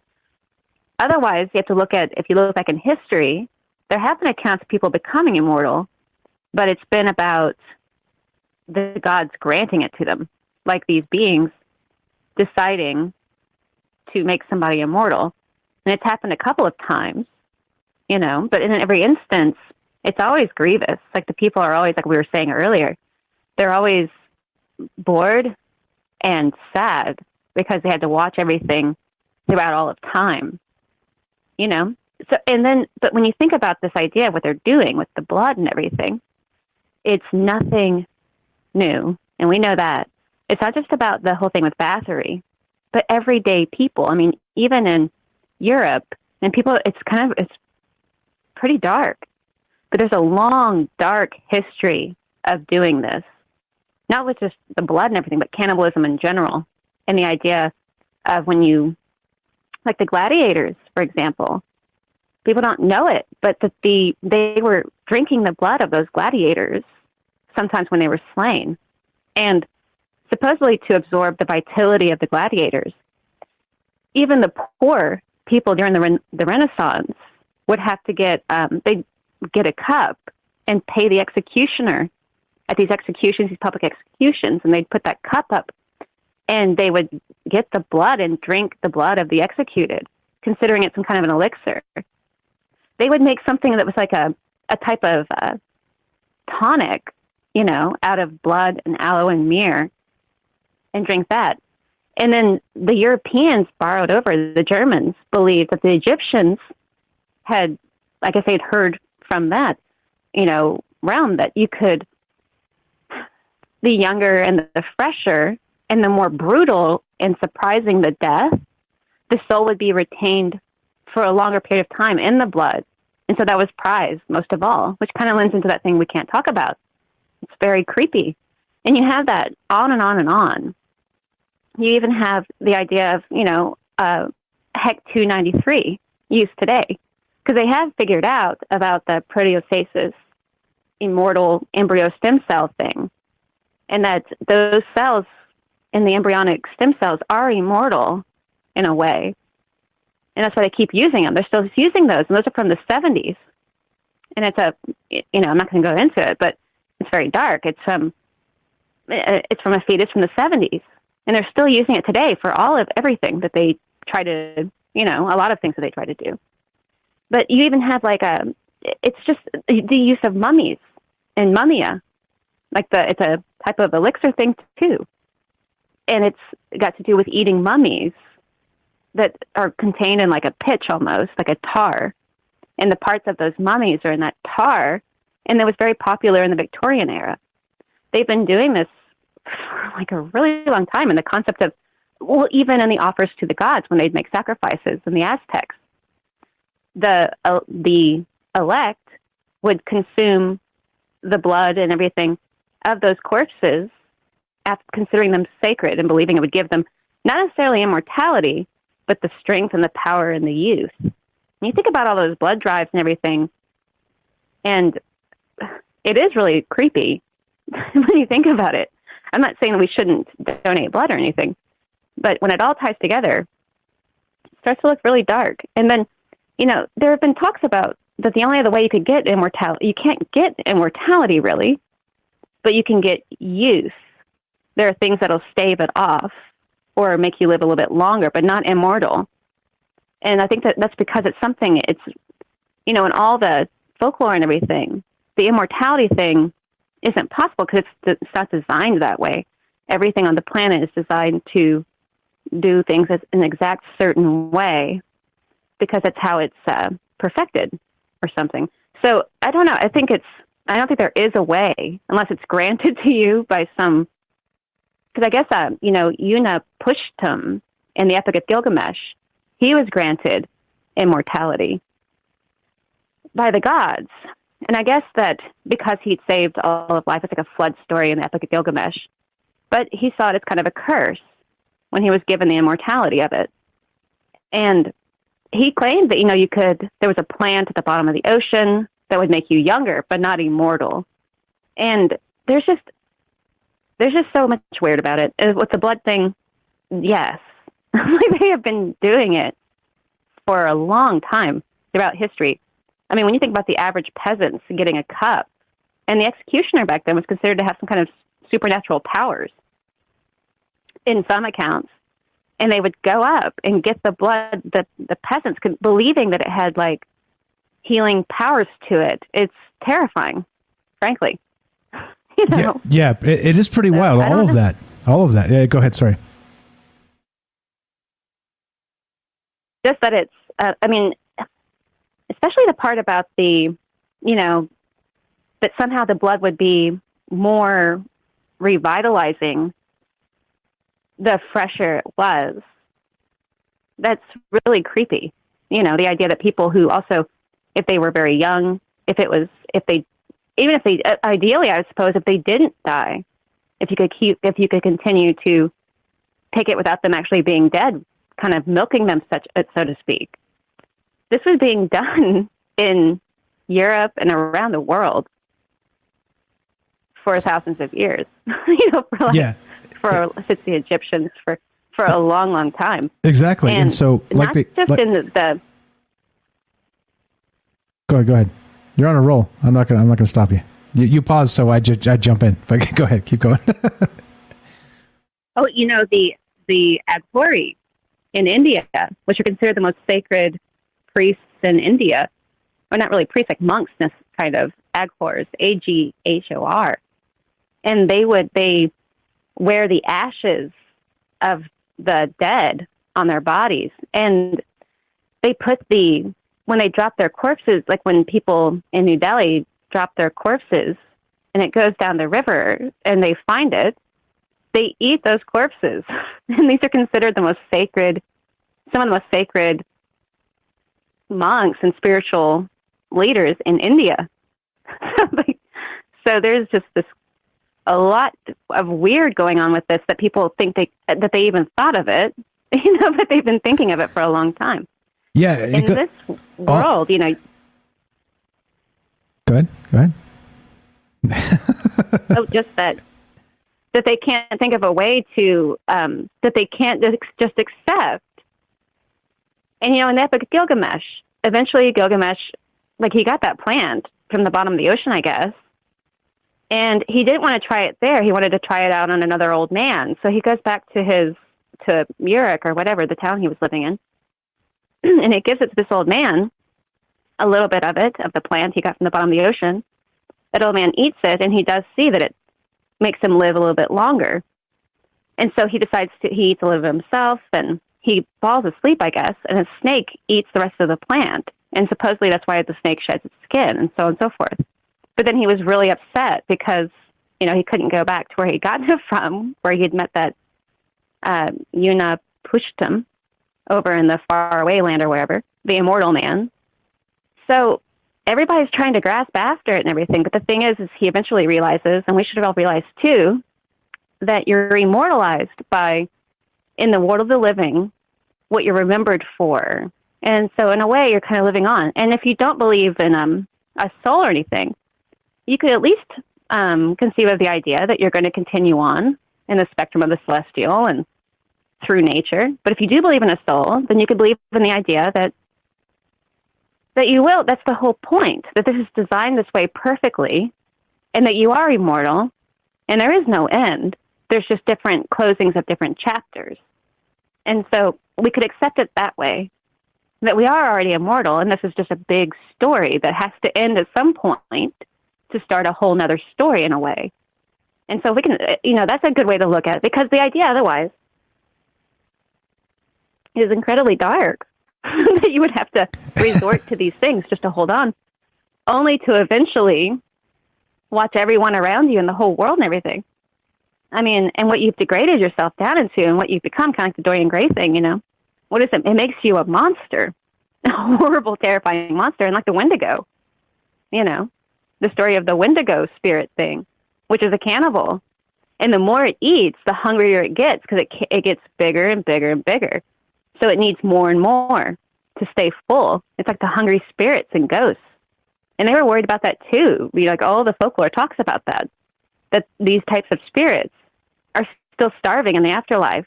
And that's why people were trying to feed them so they wouldn't eat them, eat of their life essence, like vampires.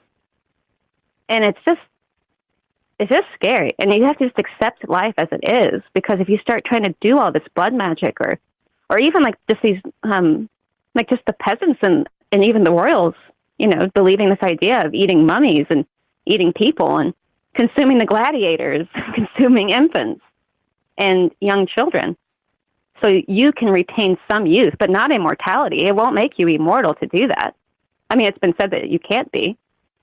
And I actually kind of think that there is no possibility for immortality in the physical sense, that it has to be to realizing you're separate from that in a way and not being too tied to it. Otherwise, you'll just be hungry all the time for it. And so you'll be coming after the living. Yeah, more and more, never full. Yeah. Yeah, a couple things on all that stuff you said. It's pretty wild that literally 2 years ago or so, 2.5 years ago, when we were doing Troubled Minds, when Frank was still on the show, the original co-host there.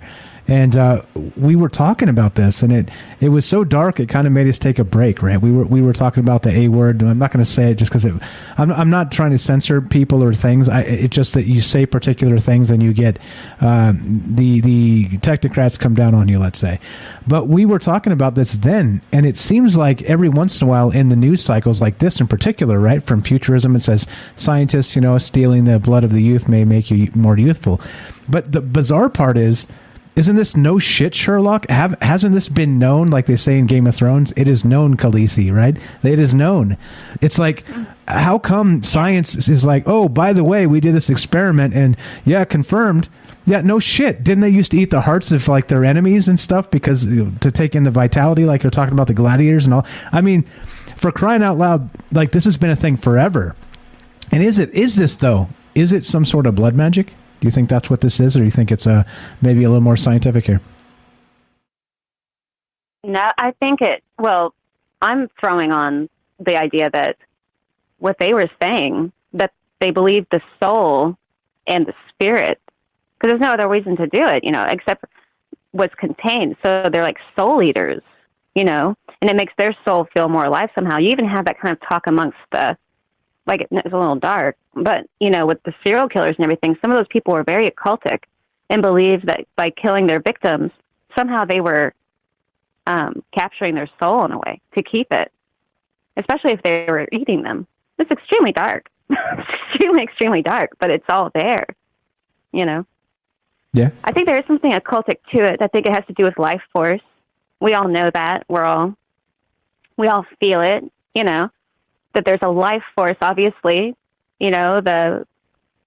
what lights you up to even have a beating heart is something beyond ourselves that we don't understand. They don't understand it. They don't know why. So there's something contained in the blood is the life. It goes on and through everything that they talk about this. So they just got the bright idea that they'll start consuming it. I don't think it gives them any kind of immortality, but I think it makes them feel, because I don't know. I don't even want to think about it, I mean, I don't know. It's creepy. It's creepy. Something to do. Exactly. It's extremely creepy. Yeah, and I think Mel Gibson even said that, like, it's some, on one of those, what do you call it? Like just a major conspiracy theory.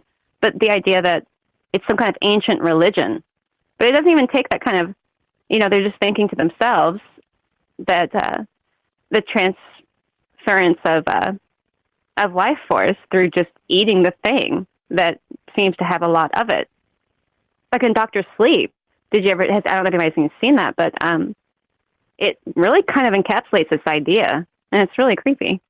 But about these vampires who can be killed, and so they can die and everything. But when they do, it's like they become these. I mean, it's just horrific, the life that they lived. So what's left is when they die, they're going to their fate, probably all their victims, So it's incredibly, maybe it's got something to do with that. I'm sure there is a very spiritual side to it, and that's like a whole nother thing. But I think that it's based out of blood magic because blood magic is so prevalent throughout all of the world and history, And then, I don't know. It's just, you're something else in it. always. The great thing about Jennifer is it's never so linear, and I think that's why Jennifer enjoys it here, because we're just all over the place, and it's okay. It's totally okay. Such good stuff. All the different angles you're going after. It's amazing. It's amazing. Very, very good stuff, Jennifer. Well, it is creepy though. It is. All right, I'll get off here. You're fine. You're fine. I appreciate the call. You're the best. Thank you so much for listening. Thanks for calling. Thanks for participating. Everybody, Jennifer has a YouTube channel. You too. Please follow her. Link in the description. Thanks, Jennifer. Have a great night. We'll talk to you soon. There you go. As simple as that. Give us a call, 702-957-1037. Lots of praise in the chat for Jennifer because, of course, she seems to be tuned in to I think maybe I didn't know it at the time, but I think maybe Jennifer was the original troubled mind and it's the retro causality thing. I'm catching up to her. So definitely good stuff. We got Matt on the phone, but let's go to Kelly's been waiting a little longer. So hang tight, Matt. We'll get with you in just a sec. We're still talking about this, guys. We're talking about immortality and what it means, right? Is it possible to achieve this immortality without selling your soul, the proverbial selling your soul to the devil, right? Kind of casting off your morals and really consuming others, other individuals to empower your own individuality, right? And that's kind of what this ends up being, this conversation tonight. Let's go to our good friend Kelly in Colorado. What's up, my man? Are you there? Test 1, 2. What's going on, bro? Going on there? How's it going? I'm doing well, man. Doing well. Just having a good time. I love listening to you guys, all the different takes. Like I said, as you know, right, you've been around for a very, very long time on Troubled Minds. Just listening to other people kind of chew these topics up and go through the paces it's taught me more than anything, right? It's just different people think different ways, and it's amazing. It's amazing. So welcome to that. And what's your take, man? Do you think it's possible to achieve any sort of immortality, life, longevity, without the proverbial selling your soul to the devil?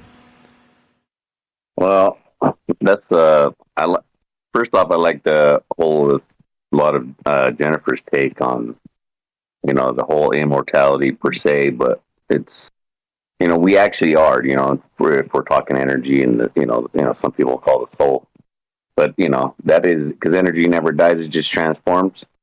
But as the human body or any kind of body, right, we would all know that it's going to have to die out. So as for immortality, but the only thing I've seen through science right now, and that was on TEDMed, and they were all 3D printing organs now. Because after a while, the heart only beats so many times.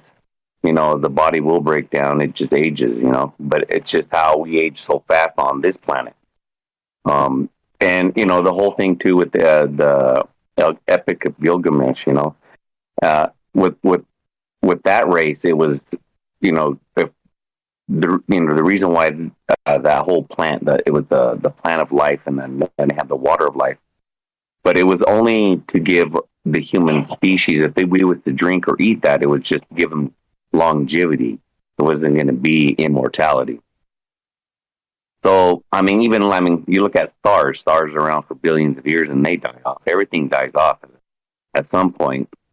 So, yeah, for as in the flesh of the body, again, it's going to be all down through DNA too. You can, if they can try to find that link to slow it down per se for the longevity, it's and we all know what they're talking about when they're in the blood, and that is sad because that's the thing about it, the whole that whole case with what's her name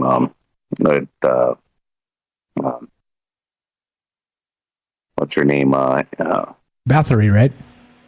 Yeah, and the dark part about all that, that they have to make these, like the missing children and stuff. They have to make them, they're trying to get to be as scared as they can be, so they can inject all the, that stuff. But that's the sad part about it, and maybe that's what they don't want to have, the whole society know. But everybody thinks that's just a conspiracy theory, but that would just make us correct on what we already know. And the people that are in our field, what we believe in. That's it's true too. But like Jennifer was saying, throughout cultures, it's not only. It was something. It was more elegant, I would say, per se. In some cultures, like Buddhism and Hinduism, they had a diary of this. I was just reading this story about a diary they read from one of the. It was a Buddhist monk. It was many thousands of years, but they were talking when he was about to die. It was coming up for his time. The body to pass. They were, they asked the other younger monks asked to consume his body or parts of his body. And what it is sometimes they're explaining that they want to have a piece of him in within themselves as well. I don't know if it's a blood culture type thing, or you know what I mean, or just something to where if it's what we call magic, you know.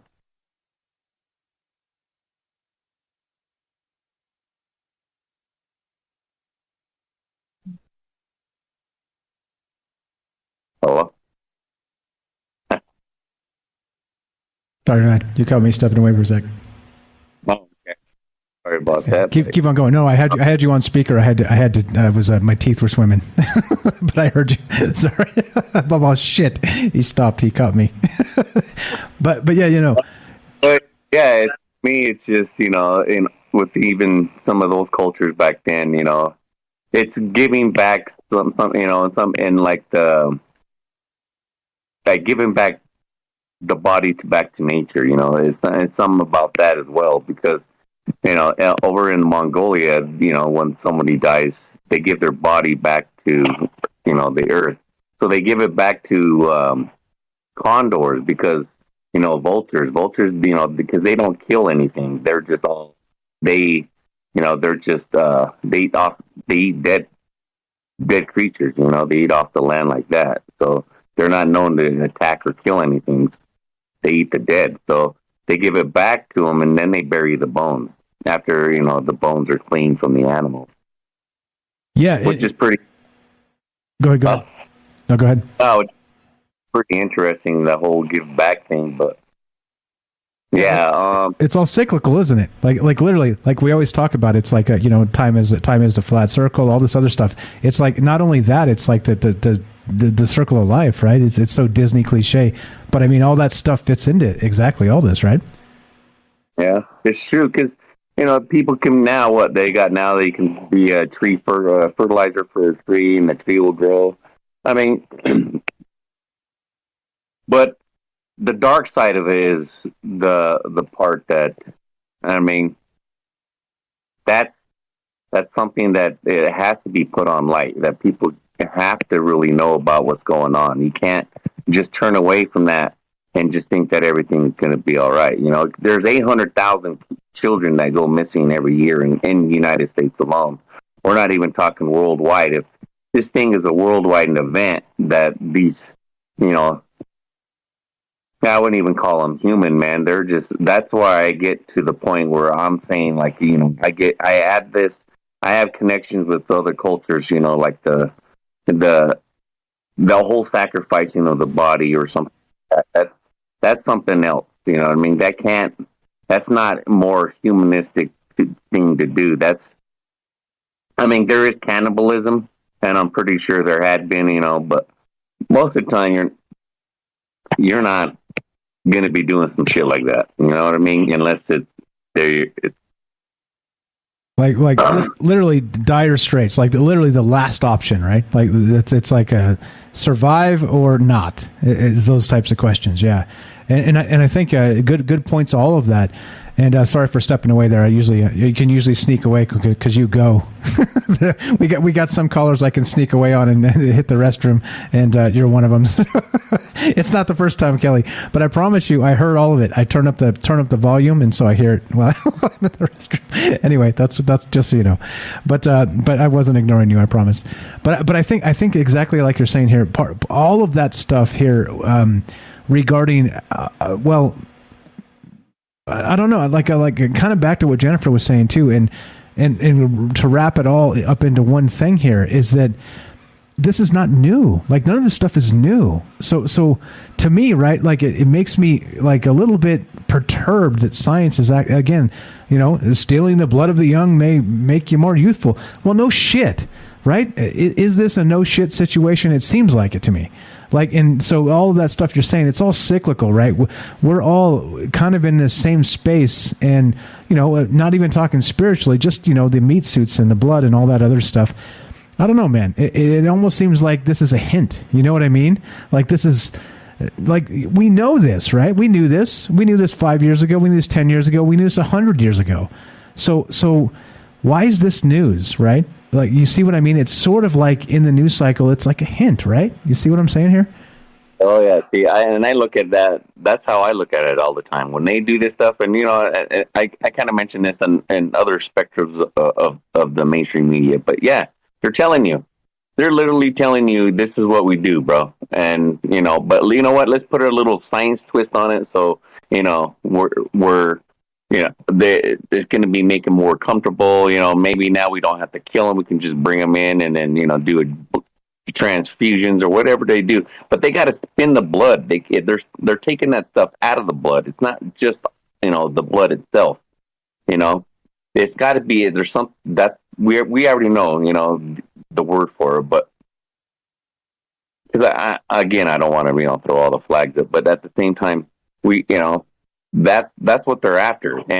But the thing about it is it's kind of a hint, but you know what? It's the demented side part of it. That's where I'm talking about, where it's the terror that they have to drag out. The more scared they are is the more thing that can be pumping through their blood when it happens. And that's where my, I start drinking the maybe juice, and I don't know, man, for me, that's like a different species of alien that's doing that, that's needing that. It's not where, of course, it's going to be doing with the human being. A human being through, but it's like, again, it's like Jennifer's saying, it's not. You're not going to live forever. It's just an extending, so it's slowing down. That's the whole point. I mean, I've read different things too within Toth and their tablets of his way of slowing down the aging of life, But it has nothing to do with this blood ritual, this blood, needing for blood or whatever in the blood, That shit right there is something else, But that's what I'm saying. For me, and it is so peculiar that they want to throw the little science twist on it. So if they say that, through science or new study or this and that, to me, it's, man, that they're just coming out and telling you. It's just the same thing with all this, where they kind of want to add it to LGBT, where, child love and shit, man. That they're just trying to sugarcoat it. And to me, I see through all that. I'm not going to believe that they're going to think that it's just some science, but they know from science. But yeah, again, they've known this for how long? Thousands of years. I mean, they've got their hands on that stuff before everybody else, ancient knowledge or whatever. But yeah, that's some kind of a blood. It's a blood magic, or it's got to do with something else. I'd say in my belief, it's just another species. Yeah, it's sick. I agree. Not at some point, like we talk about, that sociopaths become just not human anymore, right? Like you transcend the human experience and just become a freaking monster. Kelly, we got Matt's been waiting almost 20 minutes on the phone. We're going to go to him. You want to hang out, or you got to bounce? Up to you, as always. Hang out and let's check it out. Okay, hang tight. Go ahead and mute up. We'll get to Matt. Night Stalker says so many religious texts talk about not consuming blood. They must have been doing it like crazy back in the day, right? And 100%. We're still talking about immortality, guys. And is there a way to achieve this in any capacity, 50, 100, 200 years type of thing, without doing it dirty, right? Without sacrificing other people for the cause. Thanks for waiting, Matt. You were the best. Matt in California, welcome to the show. How are you, my man? Good. How's it going, Mike? Doing A-okay. Go right ahead. I'm sure you got some pretty hot takes for us tonight. Oh, yeah, just good show and good callers tonight, too. Thank you. I just wanted to talk about, we're talking about, like, death and immortality. I think, you asked me once a really deep question. Are you afraid to die? And I said no, because I believe in, souls and reincarnation and things like this. But the thing, I think with death, I think people, we're not afraid, you don't mean to be afraid of death. I think people are afraid of losing their material possessions. So, like, the longer you live, the more experiences you have, and the more people, loved ones you meet, and the more things you have in your house. And that's what, that's what people are afraid of losing. And so you have to not be afraid of losing those things, and then you have to not be afraid of losing the ultimate battle of life, which would be death. So you kind of have to put all that aside. And when you say, immortality, is it real? I don't believe it could be real. I believe maybe some sort of like youth, like living longer, but not 100% immortality, because that would be messing with the balance of nature. I don't think people really understand it when you say like, oh, like if you could be immortal, what would that be like if everyone lived and nothing died? The forest would be smothered with life. The oceans would be, writhing with creatures fighting for breath and air if nothing died. So there's a balance of nature, life and death. They can't exist at the same time. It's a cycle. Yeah, well, exactly the point, and that's the whole thing, right? It's like goes back to the useless eaters and the unwashed masses, the plebs, us, just regular people, right?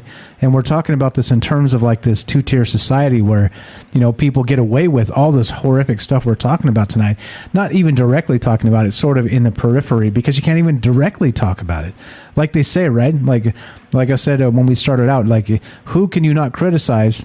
Those are the people that rule over you. And, the people that we can't criticize, in many cases, just like this Epstein stuff, is like, what the fuck? Like, how can you not criticize this? Like, this is, like, literally, if there's a definition of evil, this is it. And you can't criticize that shit? So who's running this joint, man? It's wild, right? And good points, all of that, because clearly, imagine us competing for air. Right? Imagine us competing for water, like things that we have in abundance on this planet. If nothing dies, that's a fantastic point. That means there's no decay. That means there's no that whole cycle. It does not culminate in that rebirth, right? If there's no death, there's no rebirth. And so, yeah, man, yeah, amazing stuff. So who's running the joint, Matt? Any ideas? Well, I think it's funny, and I hate you started it too. It's I guess. Like you said, it's fear, programming fear all the time. And so this, even talking about this topic, like the rich people becoming immortal, that's scary. Yeah. So it's, they're trying to shove it down our throats, I think. Talking about, you're scared. I don't think you should be scared of death. I think, it's okay to be scared of losing, it sucks losing all the stuff you got, but all this material possessions you have, there's a saying, it's like it doesn't matter how big your house is or what kind of car you drive, we all fit in the same size box at the end. Indeed that's the fact, Jack. And your name's not Jack, but it just rhymes. We're just gonna go with it. All right, Jack, what else you got for us? I just wanted to, I think it's that I wanted to read this from this book. It's The Way of the Wizard by Deepak Chopra. Nice. I like to read this book because it's got a lot of good stuff in it. It uses stories from like Merlin and King Arthur to like set up the story and then like explain the lesson. But yeah, there's a part where young King Arthur, he finds a dead bird. He's like a little kid, and he asks Merlin, "What is this?" And Merlin tells him, this is what death is. He doesn't really grasp it because he's a kid. But later on, as he grows up, he's like, I think the more I grow up, the more I'm going to be afraid of this, more afraid of death. And so Merlin's trying to explain to him all the stuff I was talking about, the balance of nature and how the only thing you're afraid of losing is the memories, the more memories you have.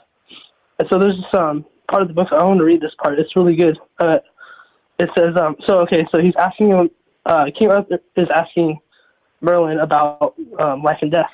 Okay. And the wizard says, I made a decision that most mortals would shun. I decided to pursue death and catch her in my arms like a lover, whereas you are forever running away from her as if she was a demon. Death is very sensitive, and if you demonize her, she will stay away and keep her secrets to herself. In truth, everything you fear about death is a projection of your own ignorance. You simply fear what you know nothing about. And I like that quote because it is true. We don't know. No one knows what it's like to die. And so I think that's what we're afraid of. But like I said, don't be afraid of death.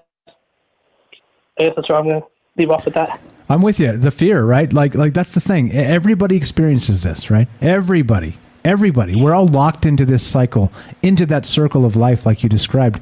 And what can you do, right? Like literally, a funny thing here in the chat. Night Stalker says this. I know you watch the news show, Matt. We talked about a couple days ago on Monday how they're creating somewhere in Europe. I can't remember exactly the country, Scandinavia maybe. They're creating 3D printable suicide pods, right? Suicide pods. And so Derek says, let's see, he says, every elite's trying to live forever over here, and then those suicide pods being created for everyone else.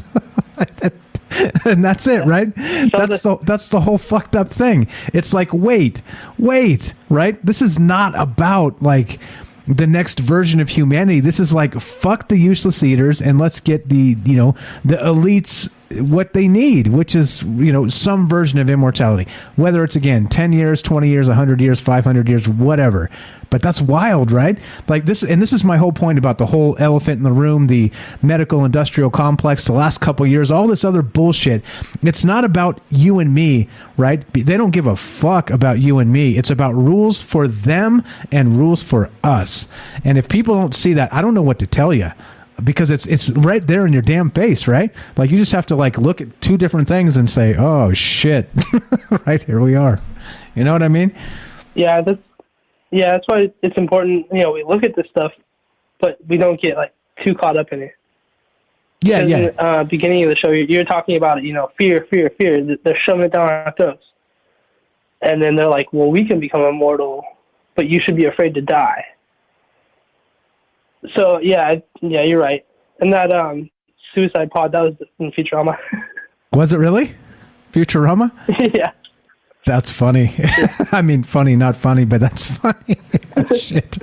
Ray says, why would you need to 3D print anything for suicide? Because it's a less painful way. Right, so basically they say that you hop on this thing, they like flood it with CO2, and so you black out like almost instantly, and then you suffocate after you're blacked out. So it's like, quote, painless. But it's a suicide pod that they're creating that has like windows, right? It has like, so you could take this thing out to like the beach, right, or your favorite park, or right, like that's why. Anyway, the old school 357 Magnum's a little more messy. But anyway, sorry, Matt, go ahead. Yeah, that's pretty creepy. Yeah, that's creepy, right? Like Joseph called earlier when we were talking about that. He called in the news show and he's like, at some point they'll have like suicide tourism, where they're selling like the most idyllic beach for like the suicide moment. Everybody to like show up for the funeral, right? As they like turn the air off. Like, it's sick, isn't it? Sick? It's so sick, man. I don't know. It's the upside down. Yeah, exactly. Welcome to the upside down. You're the best, Matt. Thank you for waiting for so long. What else you got for us, my man? Oh, you're good. Thank you, Mike. And like I said, we shouldn't be scared of all this stuff, because if we get too far into it, it consumes your life. It's all you do is think about fear and worry, and that gives you anxiety. That's not good for you either. So I think Austin was saying pretty good, be positive and, just live your life. Amen. Amen, brother. And so thank you. Thank you, Mike. Have a good night. Do the best, Matt. Thanks for the call. Tell Liz we said hi. Have a fantastic night. Matt in California. Good stuff as always. Good stuff as always. Look, this is the thing, right? Like I say, our secret weapon is you. That's why we do this show in this format. I could trim it down to half the time and just, ramble on and then end it. But how fucking fun is that? It's not. Like, you guys know what I think. I talk enough anyway, but getting together with you guys and just hearing your takes on this is what this is all about. This is amazing stuff. Kelly, anything on what Matt said there? And give me just a sec. I'm going to sneak away and grab myself one more cold one if you don't mind. Give me like 30 seconds, but go right ahead. All right. It's true with Matt, what you said, man, about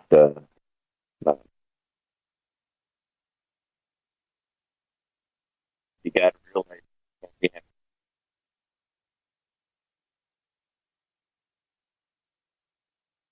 life, and sometimes people. You're cutting out, Kelly. Same.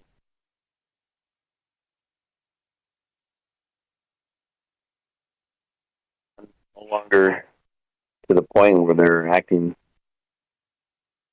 to a humane way. Let's just put it. Yeah, I'm here. I didn't go anywhere. You're cutting out, man. I'm not sure what's going on, if it's internet or it's not close enough to the mic, but you're totally cutting out. It's probably me not close. It sounded better. I was probably a little bit away from my phone. Yeah. That's you're totally better now. Yeah, that's what it was. So you all that stuff you just said, nobody heard because it was like burp, burp, burp, kind of Android style. Well, yeah.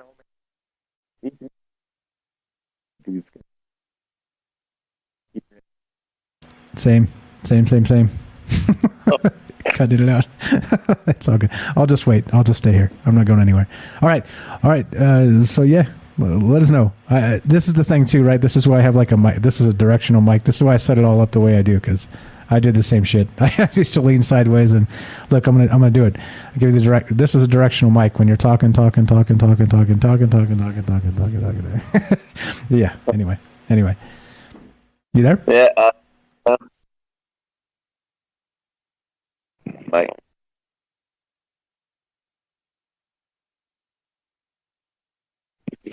Cutting out, man. Can't even hear you now.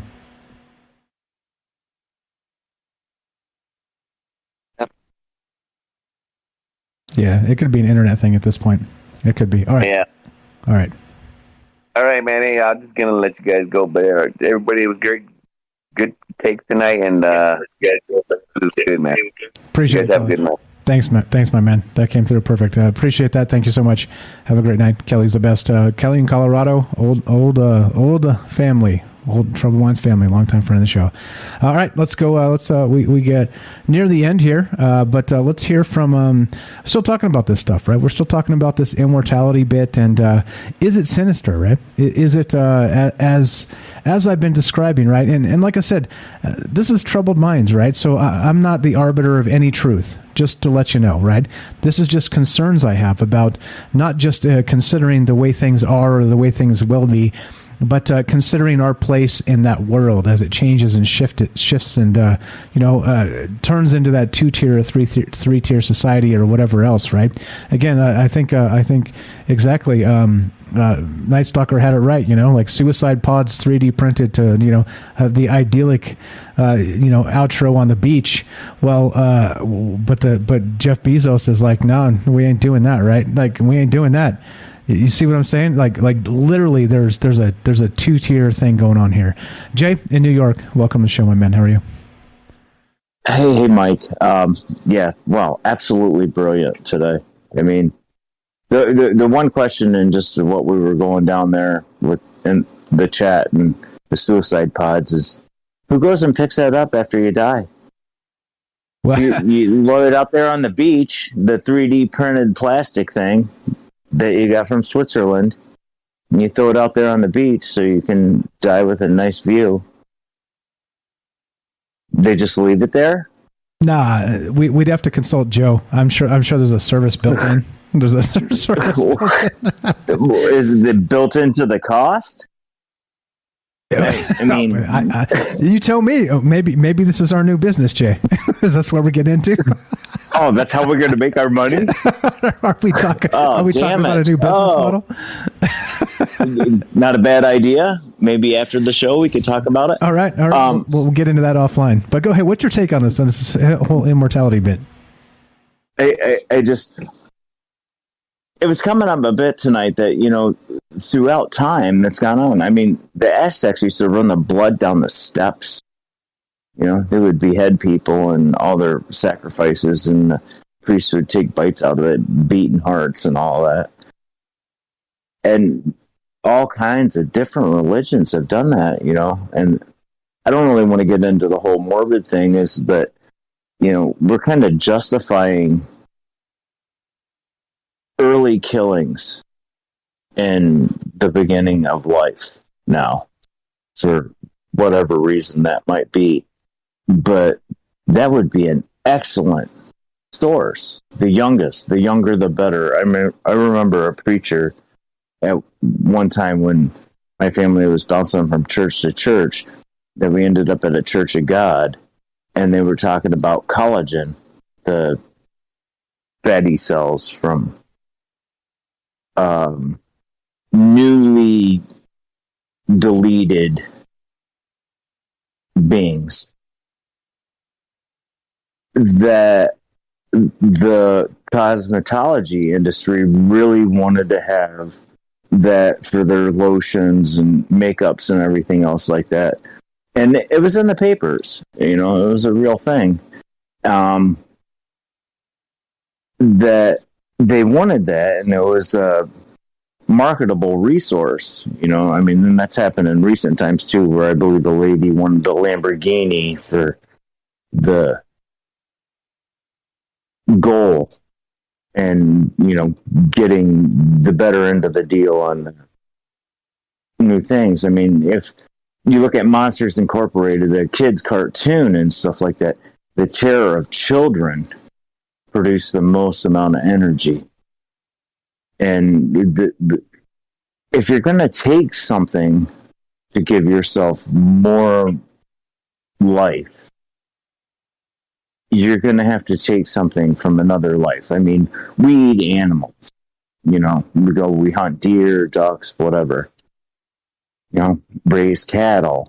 We're harvesting that energy from them to sustain us, whether it's through a cheeseburger or filet mignon or whatever. Does that particular part get you something better? Does that way the elite get to eat filet mignon and you get a McDonald's cheeseburger, 90% soybeans and let me clear my throat. 0.5% worms and 0.5% beef? Funny, not funny. Funny, not funny, but I get what you're saying. Thank you for not actually saying it. That was tough. That was tough. That was tough. There's a lot I want to say, but we're on YouTube and we're live and yeah, yep. I appreciate that. Like I said, these types of conversations, by the way, we'll have at some point. We just have to do them directly on Rockfin or do some kind of private show just on Discord.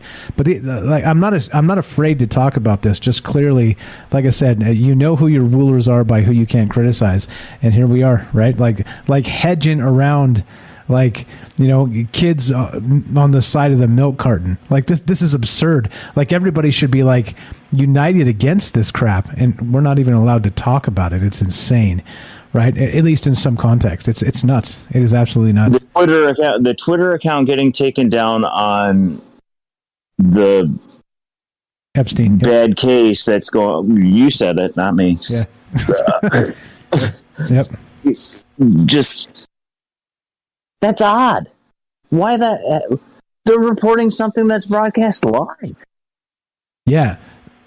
Well, it's already broadcast, but this guy has got a channel that he's got 500,000 viewers that just click on it so they can listen to it while they're hanging out the side of a parapet wall, 120 feet in the air, hoping they don't go through the Yankee gutter while they're drilling holes in a wall for a safety cable.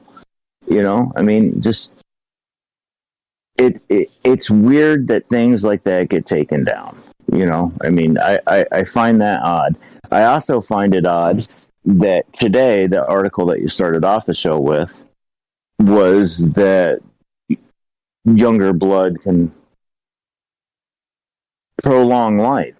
When I was in college, there were little flyers everywhere about going to donate plasma. And they'd shove the needle in your arm. They'd sit there. You'd watch a horror movie of all things. It was Christine. Was it, Poltergeist and stuff like that? Because you were there about an hour, maybe an hour and 15 minutes. If you got really fast, we used to have races with it after we were doing it all the time. You could pump your hand really super fast and get done in 45 minutes. But the thing is, you were donating plasma. The whole thing is to do that for the research so you could help the medical community develop vaccine. That's not a word allowed. We're all speaking in code here. It was at Ohio State University. which has an unbelievably good medical college. The doctors there go to the Cleveland Clinic. But they need this for research so they can better health for everyone. And then I look at it with the topic of the conversation on the show today, and it's like, dude, we were hitting that thing 2 times a week and go to Larry's Lounge and cash in our $15 check and get a pitcher of beer and a pizza amongst us and getting all hammed up. Right. Because it was free money. Right. You got to see a relatively new movie. You donated the plasma. You got a health checkup twice a week. They checked your blood, everything, and you were donating, I think it was a pint of plasma a week. And they always put those in the universities and the really poor communities. So you got the drug addicts going there so they get their $30 a week. If you go there 4 weeks in a row, you get a bonus. The blood drives when you were in high school. They always got the football players and the wrestlers and the basketball players and track stars and swimmers and everything else like that. Donate blood, tell the other kids how important it is and stuff like that. I'm telling you, I was like 14 years old, dude. I was on the wrestling team, and, the coach was passing them out. Donate blood. It's really important. You're doing good for the community and society and everything else like that. So, people get in accidents, they need blood. That stuff is only good for like 40 days, dude. What do they do with it when it's done? Yeah, well, okay. So just to be clear, let's clarify this. That I'm pretty sure Jay's not saying that this, the blood drives are going to vampires. I'm pretty sure that's not what he's saying. Wouldn't that be a better way to do it, though? It's like out here in Vegas. They got the buffets they do all the time, and there's a pig farm up in North Vegas, and I've probably said this once or twice before on the show, but what they'll do is they'll take the leftover buffet stuff when it's no longer good for people, and they'll let the pig farmers buy it for pennies on the dollar food wise, but then those pigs in the pig farm are eating like kings. Okay, it's crazy. Royalty. It's nuts. And then those pigs come back to the buffets. Exactly. Pork chops. They don't know it at the time. They're just like, damn, ice cream. I love this ice cream.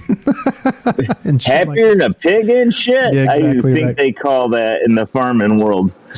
Exactly. But, yeah. They do it at Boy Scout camps too. All the food, when you have kids at a Boy Scout camp, you got 350, 400 in there. None of them like the food because it's absolutely horrible. So, probably 50% of it goes in the garbage. All the food goes in its own garbage can because they go to the pig farm. Yeah. Where does the bacon and the ham and everything else like that come for the Boy Scout camp? From the pig farm. So you're just recycling the food. I mean, that's the way of things, It really is the way of things, It's just, we'll never get away from that. I mean, it's, we die, we go back into the earth, ashes to ashes, dust to dust, nutrients back into the ground from our bodies, the plants grow, It's the circle of life, The circle of life. Trying to keep it Yeah, Simba. Oh my Simba. God, the Lion Guard. We have to watch that 9 times a day. Oh my goodness gracious! You know more about it than I do. All right, so I don't know. So in the end here, the question that I have for you and for everybody else was, do you think it's possible to achieve any level of this, quote, immortality, right? Like longer life, this whole bit. Again, whether it's like the Moses thing, whether it's just, 500 or 1,000 years. Or, I mean, that would be effective immortality, would it not? Because you would think that at some point in the future, they would be able to extend that even longer. So let's just call, I think, just for definitions, let's say to achieve effective immortality, do you think it's possible without all this dirty stuff, all the negative stuff we've been talking about tonight? Without all the negative stuff, I would like to think that Austin is right. That you can go that route. Might not necessarily stay in the meat suit that you're in right now, but I think that you probably could achieve immortality. I think if you want to do it here with your millions or billions or whatever it is and everything else like that, you're making a deal with somebody that you're probably going to regret. Right. Somebody, something, something out there. Yeah. Well, if you give him the power, he's got more power. You know, if we don't give them the power, they don't have the power. There you go. It's all up to us. We're growing the vegetables. We're building your buildings. We're delivering your groceries, your packages, your whatever. If we don't do it, you don't have the robots yet. Yeah, well, at least not out there in the public all the time. They're there, though. I think they're there. Oh, geez. All right. So we're going to say good, solid. As usual, we're going to say good, solid, maybe. I do agree. I like the Austin take there because it's let's thinking positive never hurt anybody, right? And I think that's a good thing. Well, you could probably make like a really long-winded case about how it might have, but we'll just say, just for brevity, thinking positive probably never hurt anybody. How about that? But yeah, great stuff as always, Jay. Appreciate that. Kelly, thank you. Sorry for running off on you and getting cut off and all that other stuff. Kelly, you're the best as well. Everybody else, you guys all know you're all the best. You're all the best. This is the best, and this is why we get together and do this stuff. So you got a J-Tro for us, my friend? I do. It's relatively short. Okay, let me give you some music first, and you could get into the vibe. Take your time as we do this. You guys know the drill. This is Jay in New York, and we do this the J-Tro, we call it. It's the outro, and he brings us a quote when he can, and that's what we're about to do. So we're done. This one's for Jay. As we finish this, the bad news is we're done. The good news is, God willing, we have tomorrow. Thanks, Mike. Give it a sec. Let it breathe. Let it breathe.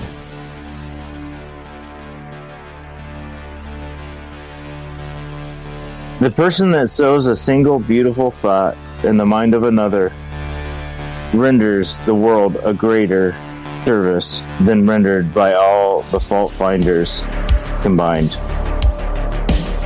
Nice. Like I said, a positive thought never hurt anybody. Well, I'm sure you can make a case, but we're going to just say maybe not. And, right, it's almost like you read my mind, Jay. We got some retro causality going on with the original troubled mind out there. That would be Jennifer, of course. And Jay, reading my mind on the outro. I'm telling you, there's something in the air. There's something in the air. Oh, Jay. Good stuff, man. Good stuff, everybody. Thank you, everybody, for being part of this.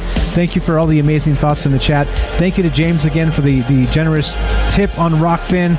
You guys know the drill. That stuff is not necessary. It is greatly appreciated. Well, as we finish, the thing is this. God willing, we have tomorrow, and we're going to keep on trucking, talking about this stuff because, I don't know. I'm not the arbiter of that truth. I don't have the answers. I'm not the answers guy. I'm the questions guy, and we're becoming a thing. Us together, like I said, and I mean this. I'm me, you're you, but together we're us. And you see how much greater things become as an us becomes a thing. So thank you all, each and every one of you, for even the lurkers out there not listening. You know who you are. I see you out there. You think I don't see you? I see you. I got eyes in the back of my head. I got a third eye in the back of my head. Wait, does that work? No, I don't think that works. Anyway, stop making fun of myself. Thank you very much, guys. Jay, anything else? Let's GTFO, my friend. Be strong, be true. As we finish, it goes a little something like this. Be sure, be strong, be true. Thank you for listening. From our troubled minds to yours, have a great night.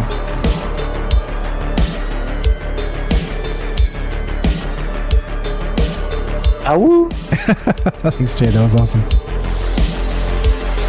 We'll be back tomorrow night at 7 Pacific, guys, and doing our thing, talking about all kinds of crazy shit. If you want to help the show, there's a Patreon. You can sub up on Twitch. You can sub up on Rockfin.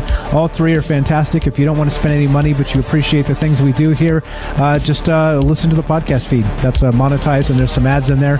It's not super like ads in your face like a ton of time. It's kind of like a ad light experience, but pennies turn into dimes, dimes turn into dollars. Listen to the podcast feed. That'll help us as well. Thank you, everybody. You guys know who you are. All right, Jay. Now's the time. Let it rip. Oh, the big ow. Let it rip. Ow. Have a great night, guys. I still think I sound like a wet chihuahua. Yeah, I think all of us do. It's all right. It doesn't translate so well. You got to kind of like lean back and do the belly howl. All right, we're out of here. See you guys tomorrow. Have a great one. Be good to yourself so you can be good to others. Catch you soon.